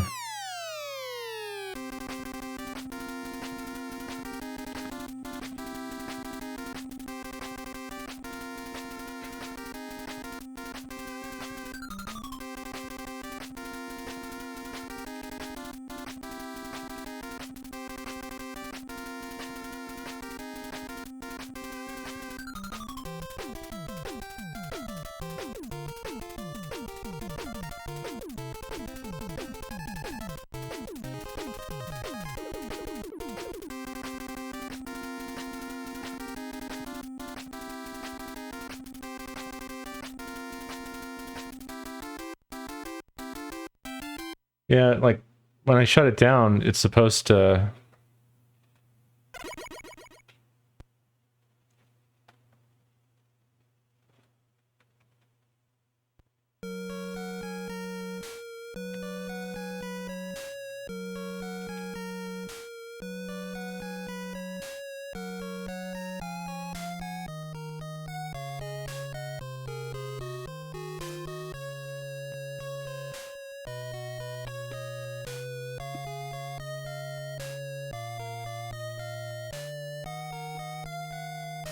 It's getting no signal.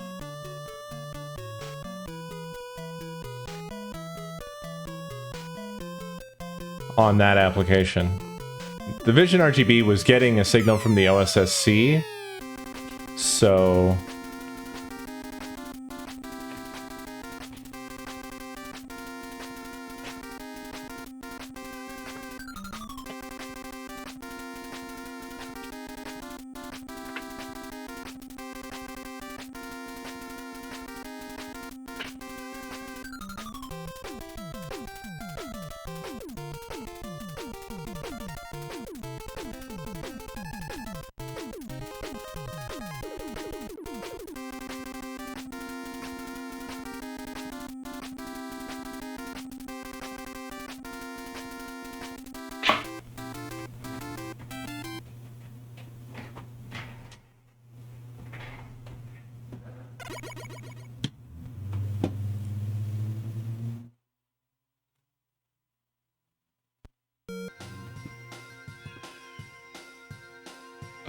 Okay, so now we're on...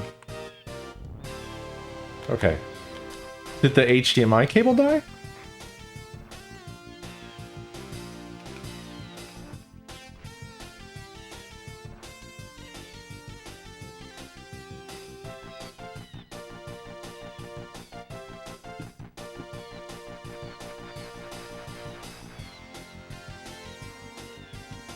It's so weird.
It's so weird. So it was 2 or 3. So setting it to 1 was screwing me up, obviously.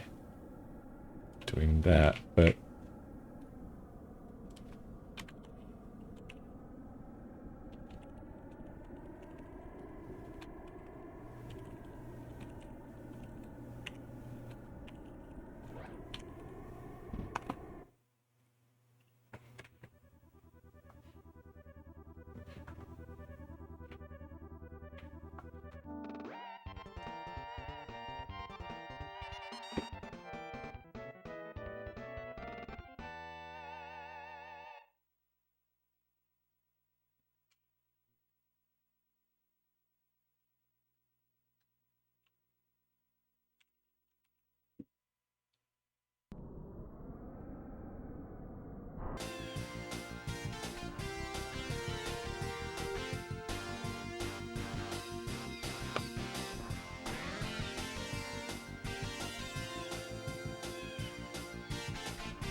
Okay. I really don't understand. The last thing there, I had the HDMI cable disconnected on one end, but... oh, I don't have them on this screen. I'm so sorry.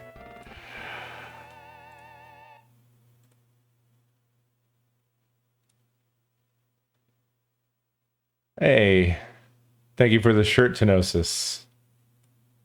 The Junji Ito shirt. Just in time for spring. Hey, well, cold weather will be back again. But yeah, thank you so much. That's awesome. I appreciate it.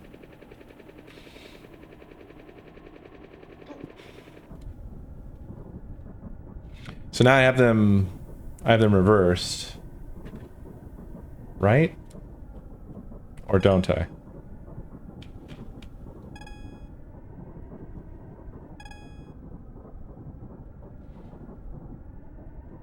No, yeah, I have them reversed. That's right, that's right.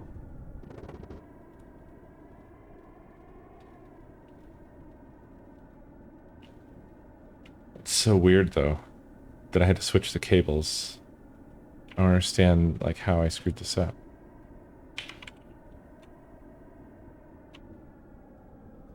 Hold on, I'm not gonna save that yet.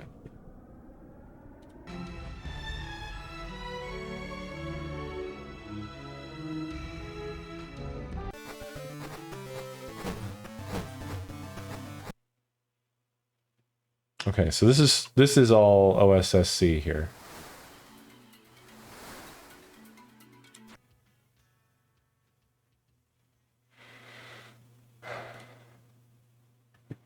Right. And then this is all RetroTink.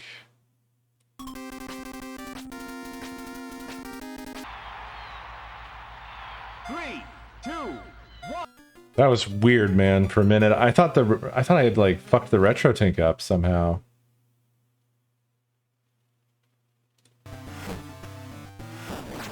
So confusing. Jesus.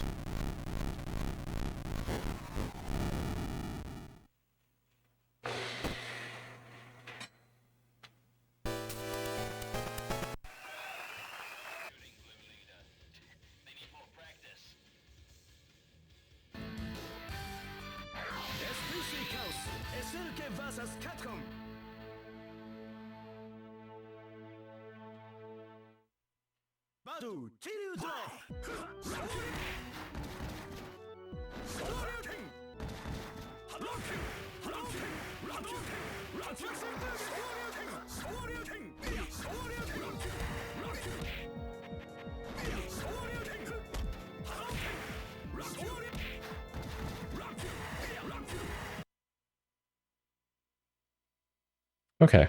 Well, sorry, I got confused there. feel like I shouldn't have had to switch the cables, but here we are.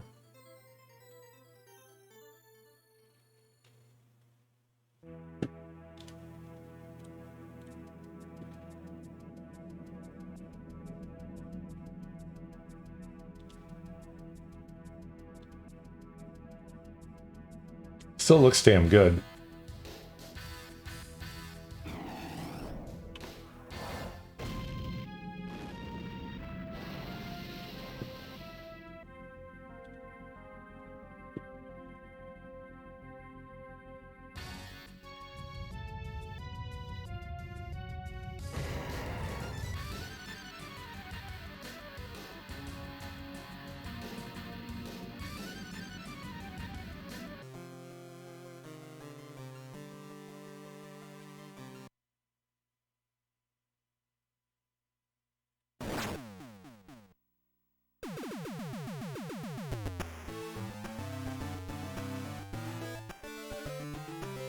A little bit of dancing.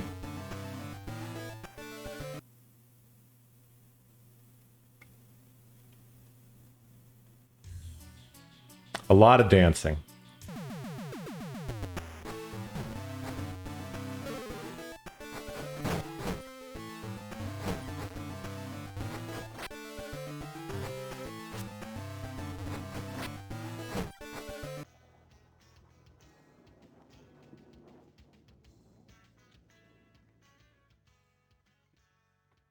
Let's check that on the OSSC.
Auf der Schattenseite des Friedens und des Wachstums gab und gibt es aber auch immer das Böse. Die Menschen beginnen, das Wachstum abzulehnen und bezeichnen den Frieden als Degeneration.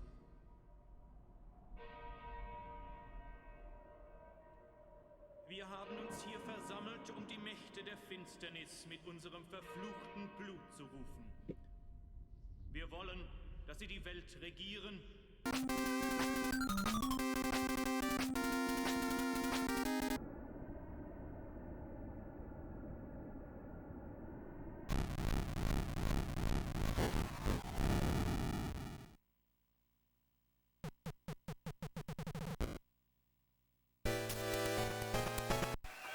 Well, the OSSC doesn't look as sharp right now, but it's not tuned either.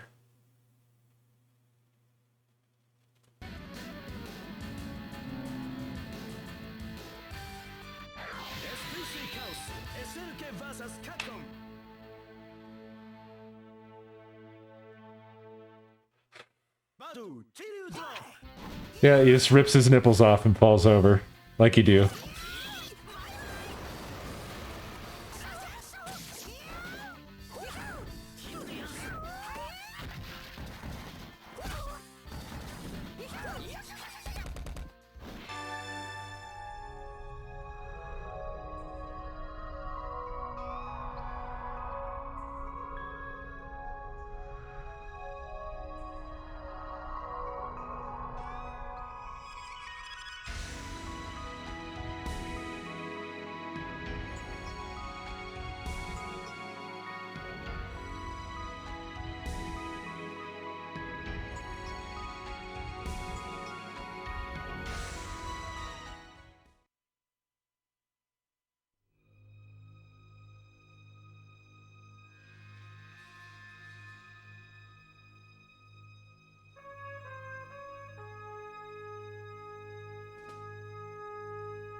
Retro Tank just looks baller right out of the box, without having to do anything, which is nice.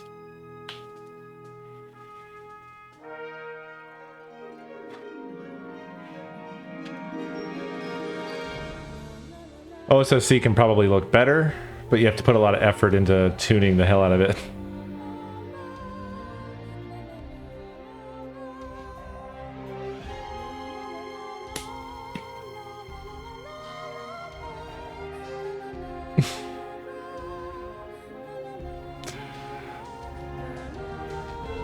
Ever since Nakomi wandered in at one time when I was testing Dreamcast with this, she goes, nice lyrics.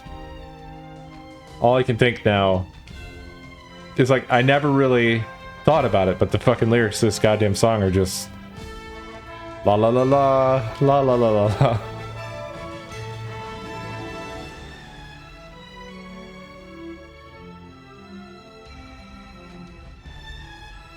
It makes it feel so much more Sega.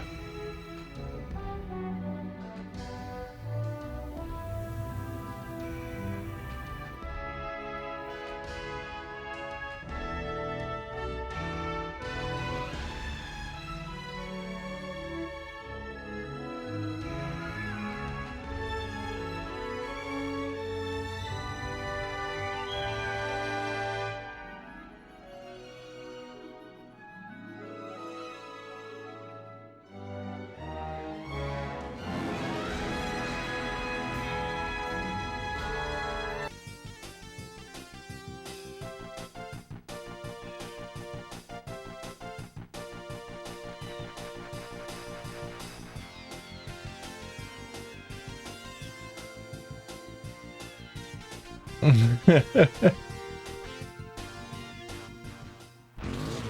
your engine. 3, 2, 1.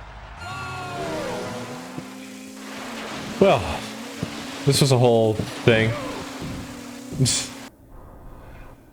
I'm not sure if it was good or bad or what. I mean, technically the output hub works, and I have an idea now of how it should work. And I need to set up a more... something more better. And I need to get the HDMI switch so I can keep this all in one capture card. And then I need to investigate the IR blasting stuff, so that it just automatically, if at the very least, being able to automatically switch between component and RGB would be a godsend, because having to do that all the time sucks. Kind of kills the niceness of the buttons when a number of the consoles, it just doesn't work.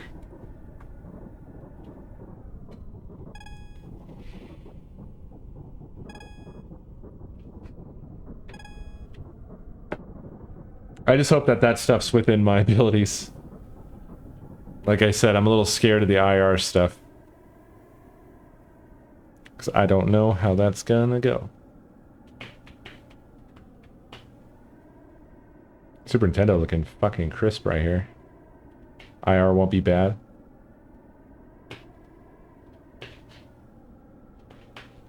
Yeah, but will it be okay with the OSSC and the RetroTink both being blasted at, I wonder? There didn't seem to be any conflict with the remotes just now, but I don't know. I don't know the details on that stuff yet.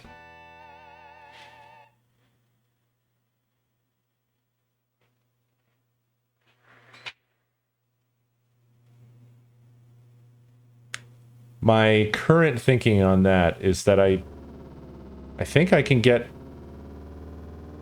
just some serial connective or serial connectable IR blasters and use the IPL TS4. That is a problem, yeah, the base stations, and I think that it's just going to have to be that they have to be off all the time unless I'm using BR, which is better for them anyway. But yeah, they 100% interfered with using the remotes with the OSSC and with the retro tank, so those are a problem. That'll have to be avoided.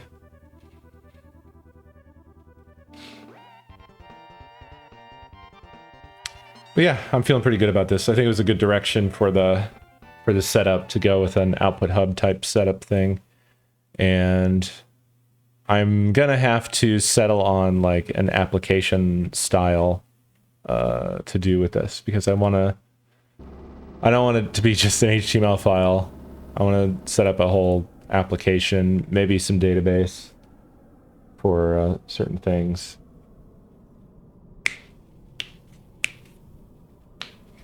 I really wish that I could get the current state. I don't love that I cannot, but there might be some other ways of dealing with that. Like, hypothetically, I could always do a reset and then try to maintain state within the application. I just don't like that because it's brittle and it doesn't actually have any real relationship to the devices. So if the device fails to do something for some reason, then the representation in here gets all fucky-wucky. And there's no way of fixing it. I have some remote outlet switches. I just need to use them.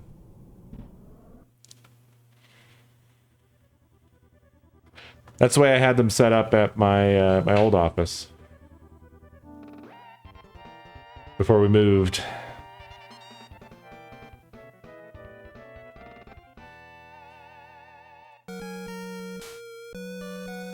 I'm sorry, I feel like I haven't made this very exciting. I don't know how it could be exciting. But it's just sort of one of those things where I like messing with this stuff. But I'm really slow. I spend a lot of time in my own head with things like this, just thinking about possibilities. That's how I am with work as well. Okay, well, why isn't that working? Did I do component entirely wrong?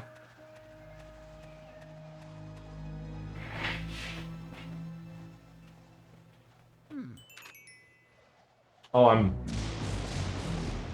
still overwriting the output. That's why.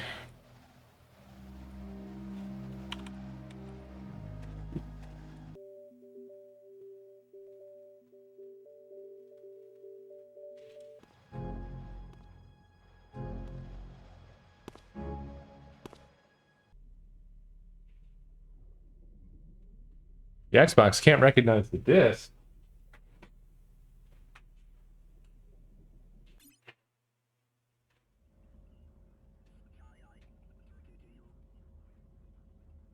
This disc is like perfect.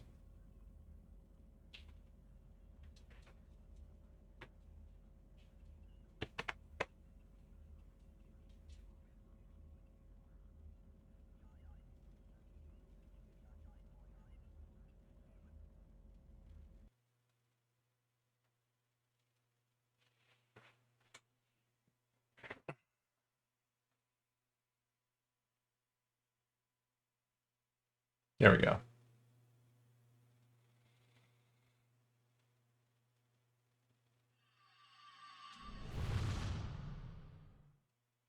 Yeah, all this stuff is looking fucking solid.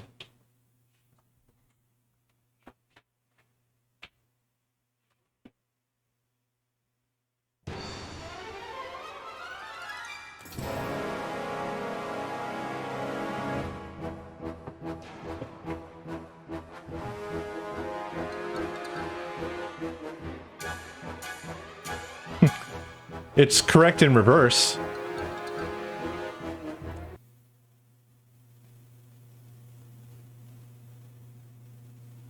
Ah.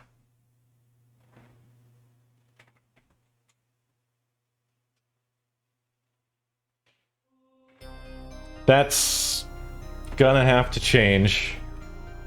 But it can't change until the chip shortage is over. God, that sucks so much.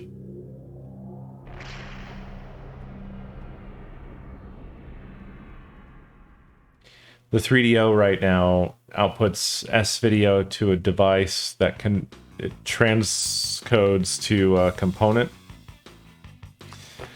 But there's no automating that device. It's just a simple box, and you have to press a switch on it to switch its output, because it starts by default on, I think, composite.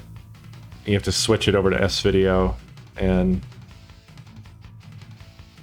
there's no automation for that, except for, I guess, a button presser. But I don't want this to be the permanent 3DO setup. I'd really much rather have an RGB kit, but they are just gone.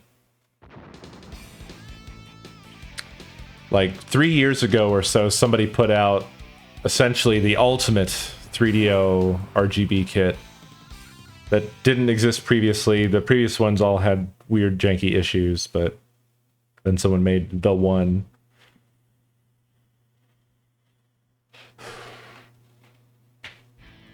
Tired of warming the bench? Looking for something real to sink your teeth into? And we really need that for shit like this. Prepare yourself for the outer regions of outrageous.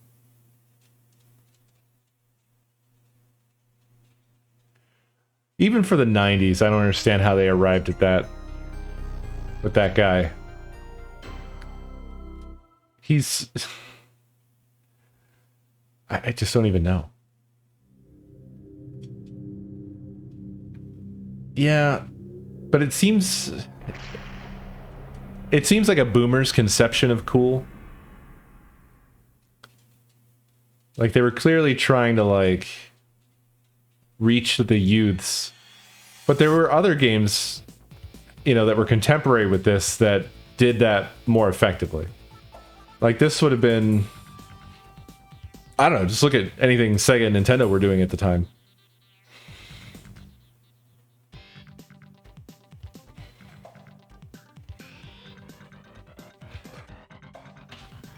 Yeah, I don't think he survived outside of this first version of Need for Speed, right?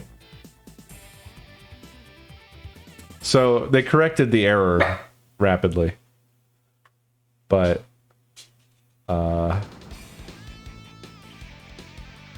it's just weird that they ever landed on that.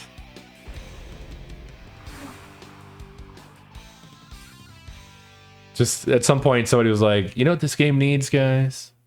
You need budget Bob Saget. We need somebody to get on here and say some gamer words. Tired of warming the bench? Looking for something real to sink your teeth into? Well, then why don't you pull your butt off the couch and prepare yourself for the outer regions of outrageous? What does that mean, dude? What does it mean? He's trying to sound really cool, but it looks like he just stepped out of, like, some sort of a cubicle.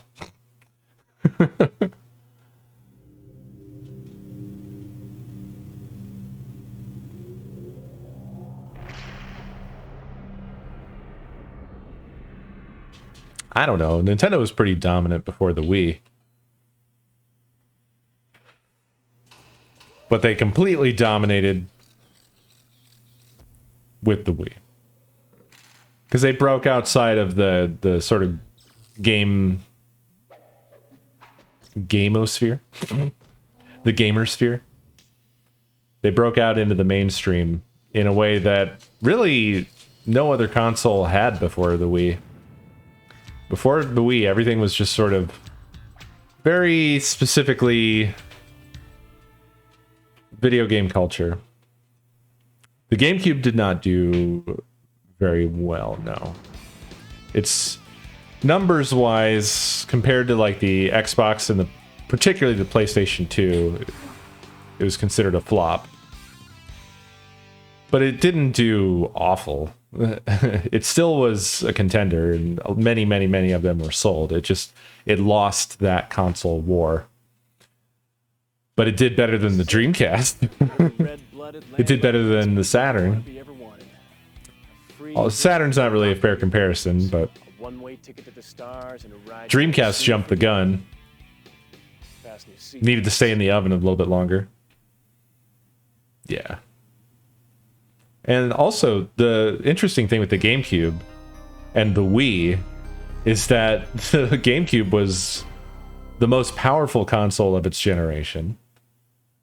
It whooped the shit out of the Xbox and the PS2. But then the Wii was the least powerful of its generation. Really interesting shift in priorities, and I guess that's because they got spanked versus the Xbox and the PlayStation 2. Yeah, it's not all hardware power. I think Nintendo's problem at that time was that they bet on power and they lost on software. And that was a problem that started back with the N64 because they didn't make the jump to CD media. And then when they did with the GameCube, they went with weird discs.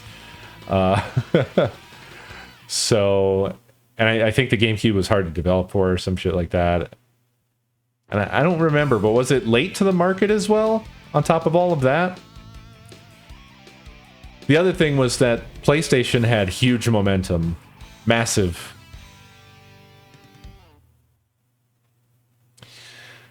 But yeah, the Wii broke out. One of the things that gives me a lot of perspective is, or gave me perspective back in the day, I used to think that like the classics that were really big deals to me, that I thought were like games that everybody played, they were weirdly not that big of a deal. It's very much a small deal. Like if you look them up, it's really interesting. Like for instance, I thought Final Fantasy 3 was a big deal on the Super Nintendo.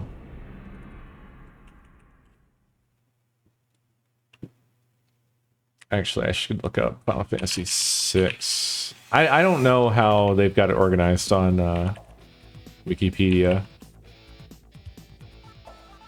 Okay, they do have it right.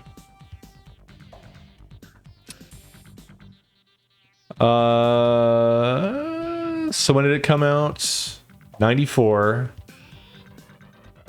Widespread acclaim, blah, blah, blah, blah.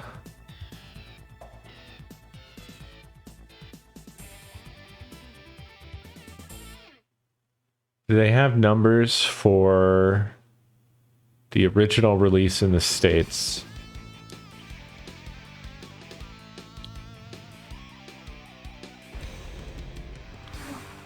That information is so fucking spotty. I feel like they'd had it here at some point before.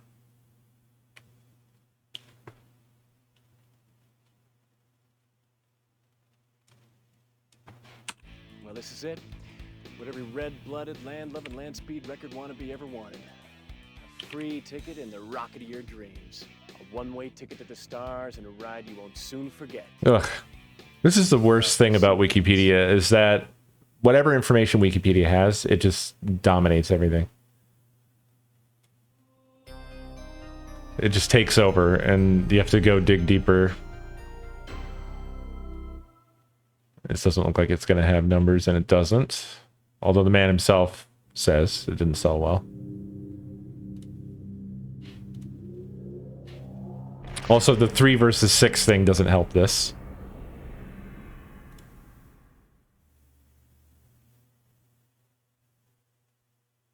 No, it's like sub 500,000. I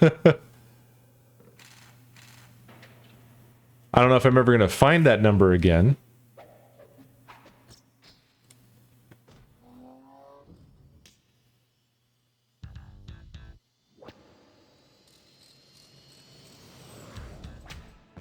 That was a hint of it there. Oh, God, go away. The X button is a fucking lie. Fuck you, Disney. Fuck you, forever.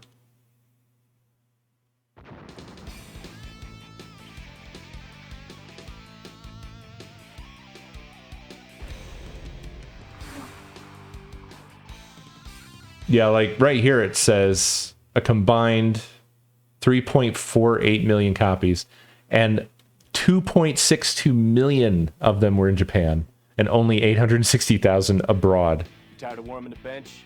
Looking for something real to sink your teeth into? Well, then why don't you pull your butt off the And couch? that kind of astonished me. Like, it's not like that's nothing, but just looking back, I would have thought that it was such a much bigger deal than that in the States, but it just wasn't. Everyone didn't play it, you know. I don't know what the actual demographic breakdowns are, but I feel like the vast majority are not the best games that were made, but the games that are palatable to the most palatable to mainstream, I guess.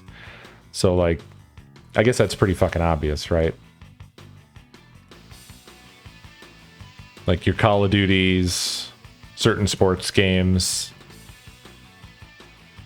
I don't even know what else. What does everybody play?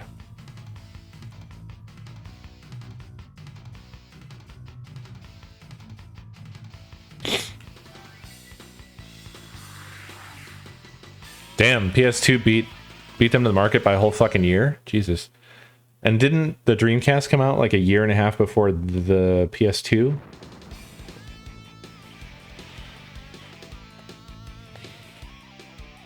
It was just sort of a weird moment where it was like I got some perspective on like, oh yeah, duh. Like these ones that I think are like the games are actually, they don't break into the mainstream easily. It's hard to get people to go out on a limb for something. But a lot of the most incredible experiences live out on the limbs. For a second I thought it was fucked up again, but then I remembered that Dino Crisis 3 just looks like fucking shit.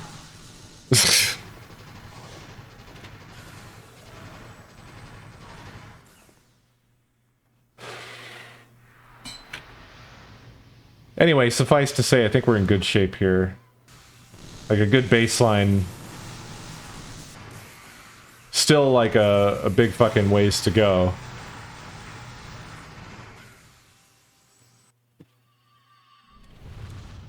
I wish I had more of the stuff together so I could just keep working on it. But I know what the next obvious steps are, and then I need to also, like, I need to get the furniture situation figured out in here. Yeah. I think Final Fantasy VII did well here, though.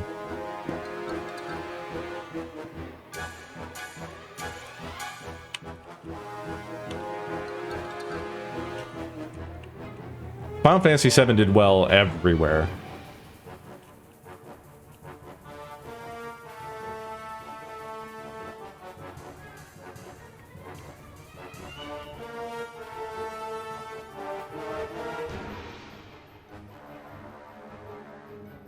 It sold 13.3 million copies worldwide.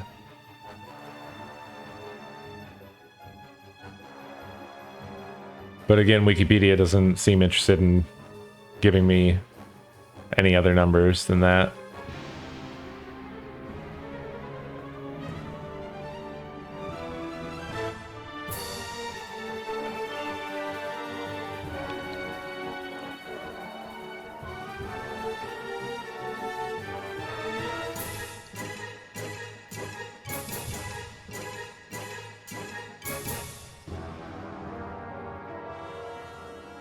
Yeah, yeah, exactly. That's the kind of thing I'm talking about.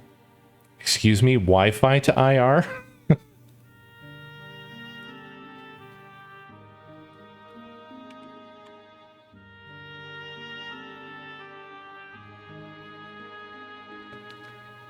Whoa.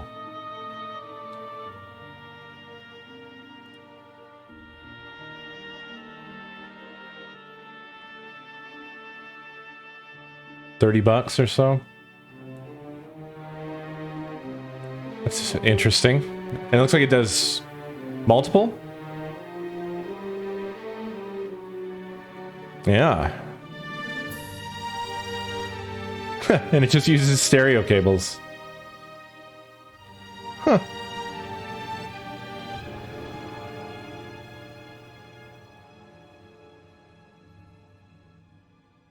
Okay, so they ship some software with, but can you send just commands?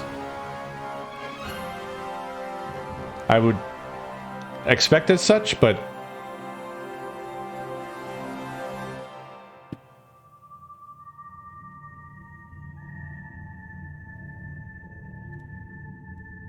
interesting. Thank you, Ipa. Maybe this is the thing to try? Because it would be more convenient than trying to do it through the Extron, I think.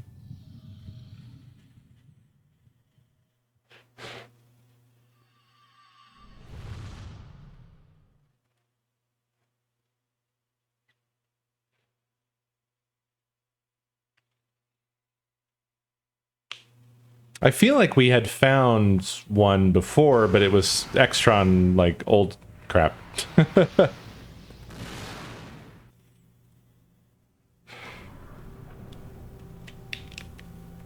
Appreciate your help with this stuff. Being an expert.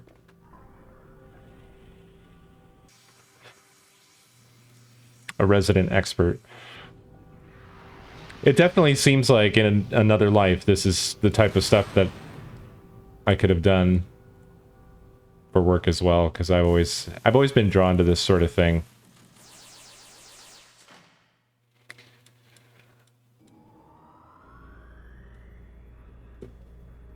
You probably get access to a lot of interesting gear.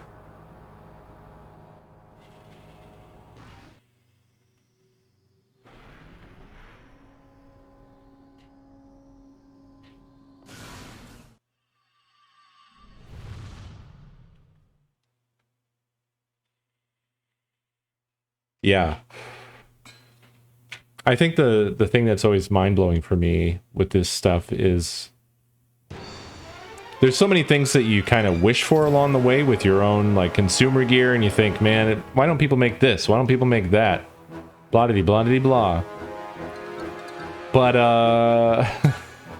they do. It's just it's so far out of your range that nobody ever talks about it. You don't ever hear about it because it essentially doesn't exist as far as consumers are concerned. That's this whole RGB road for me has been that, you know? I didn't know until RGB and exploring all of that. Like, I had no idea that there was higher quality CRT picture possible than like S video, you know? Like, it didn't ever cross my mind that TV stations would have higher quality gear. I mean, I assumed as such, but like, I didn't even know that there was a higher quality video signal. I just figured they had like really nice TVs or something, you know, not the details of what was nice about them. Or really nice switchboards, you know, like I just didn't know that this shit was even possible. And then Craig finding out this whole thing of being able to control the Extron switches was like another stage of that, like blowing my mind. And then now I'm like diving fully into that rabbit hole of all the things, like just control all the things. I must control all the things now. But I mean, it's going to be very worth it to me anyway in the end, because it's going to be such a slick fucking setup.